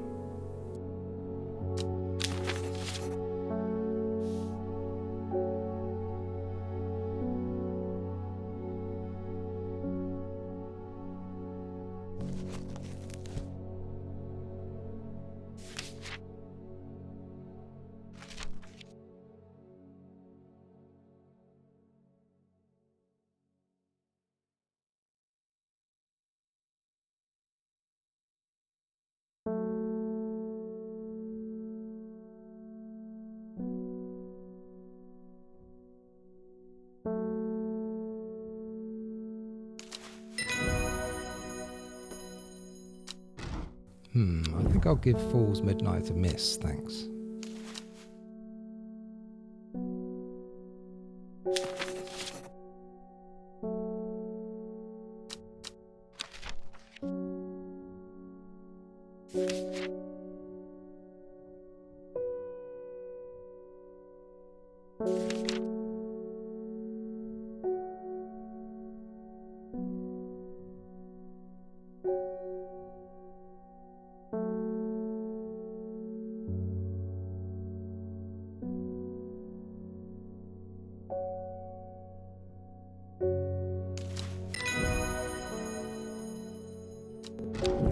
Oh, demo sounds nice. I wonder if that's what Mum puts in her tea. I've often thought she must have a secret ingredient that makes it extra soothing.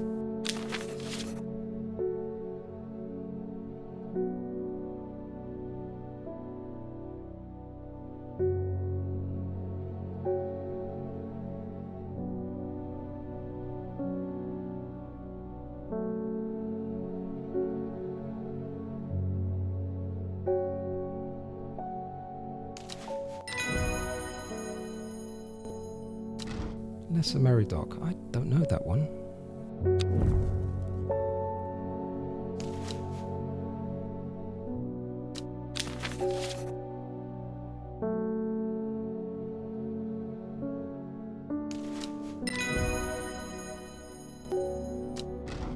It says here that umbrella smells of strawberries. There's so many conflicting aromas in this shop, I can't pick it out.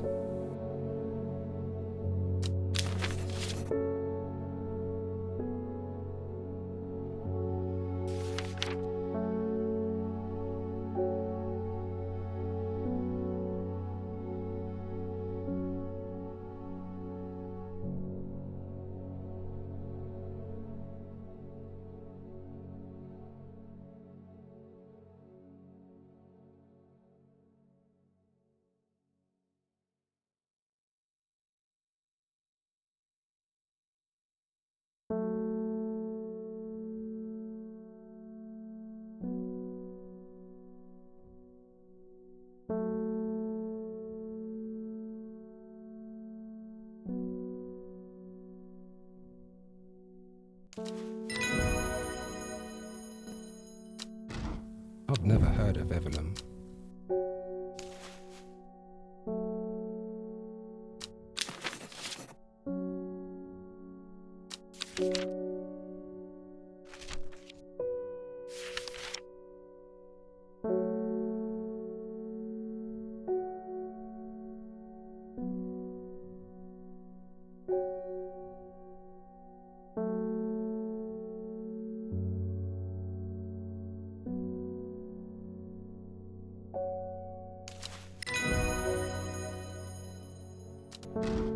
Penny Bell next.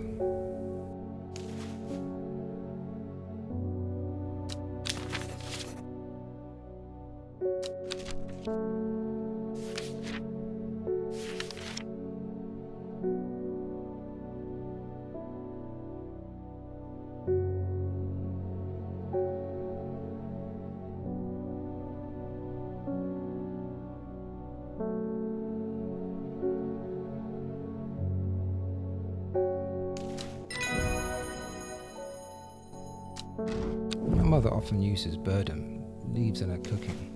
She's too stubborn for superstitions.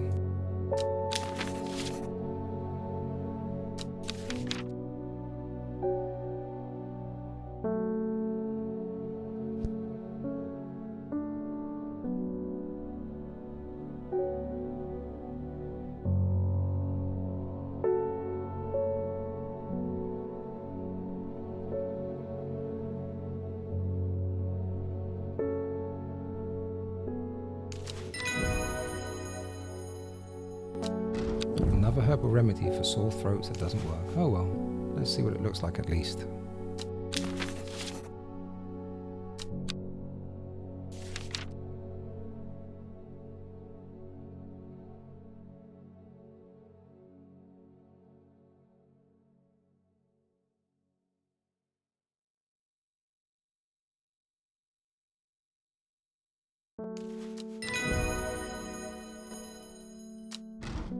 Good work. Let's do Lyle of Neptune now.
The sun is low in the sky and I'm tired after a long day. I've earned this reward.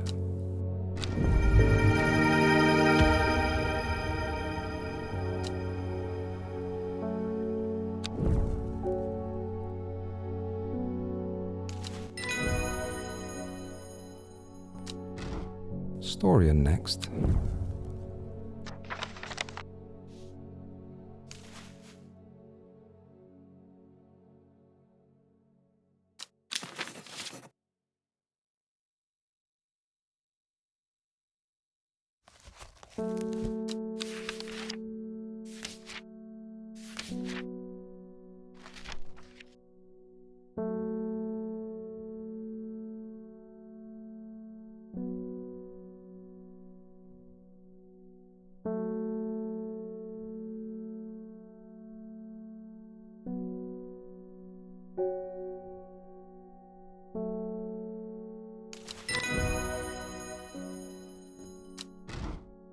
Carnivorous Tauren. I don't know that one.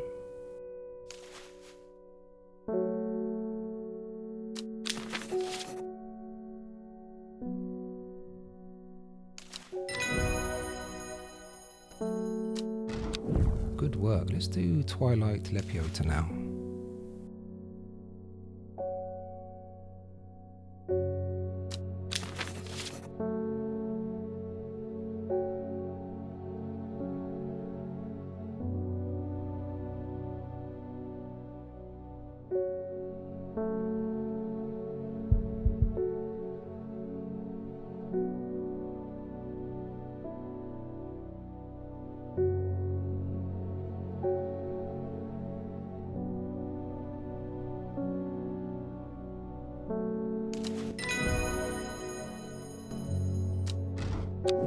Tomb. I don't know that one.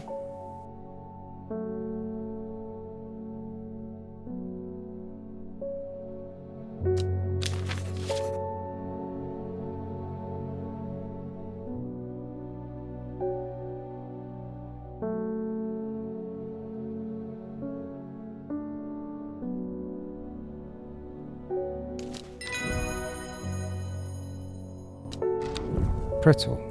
I don't know that one.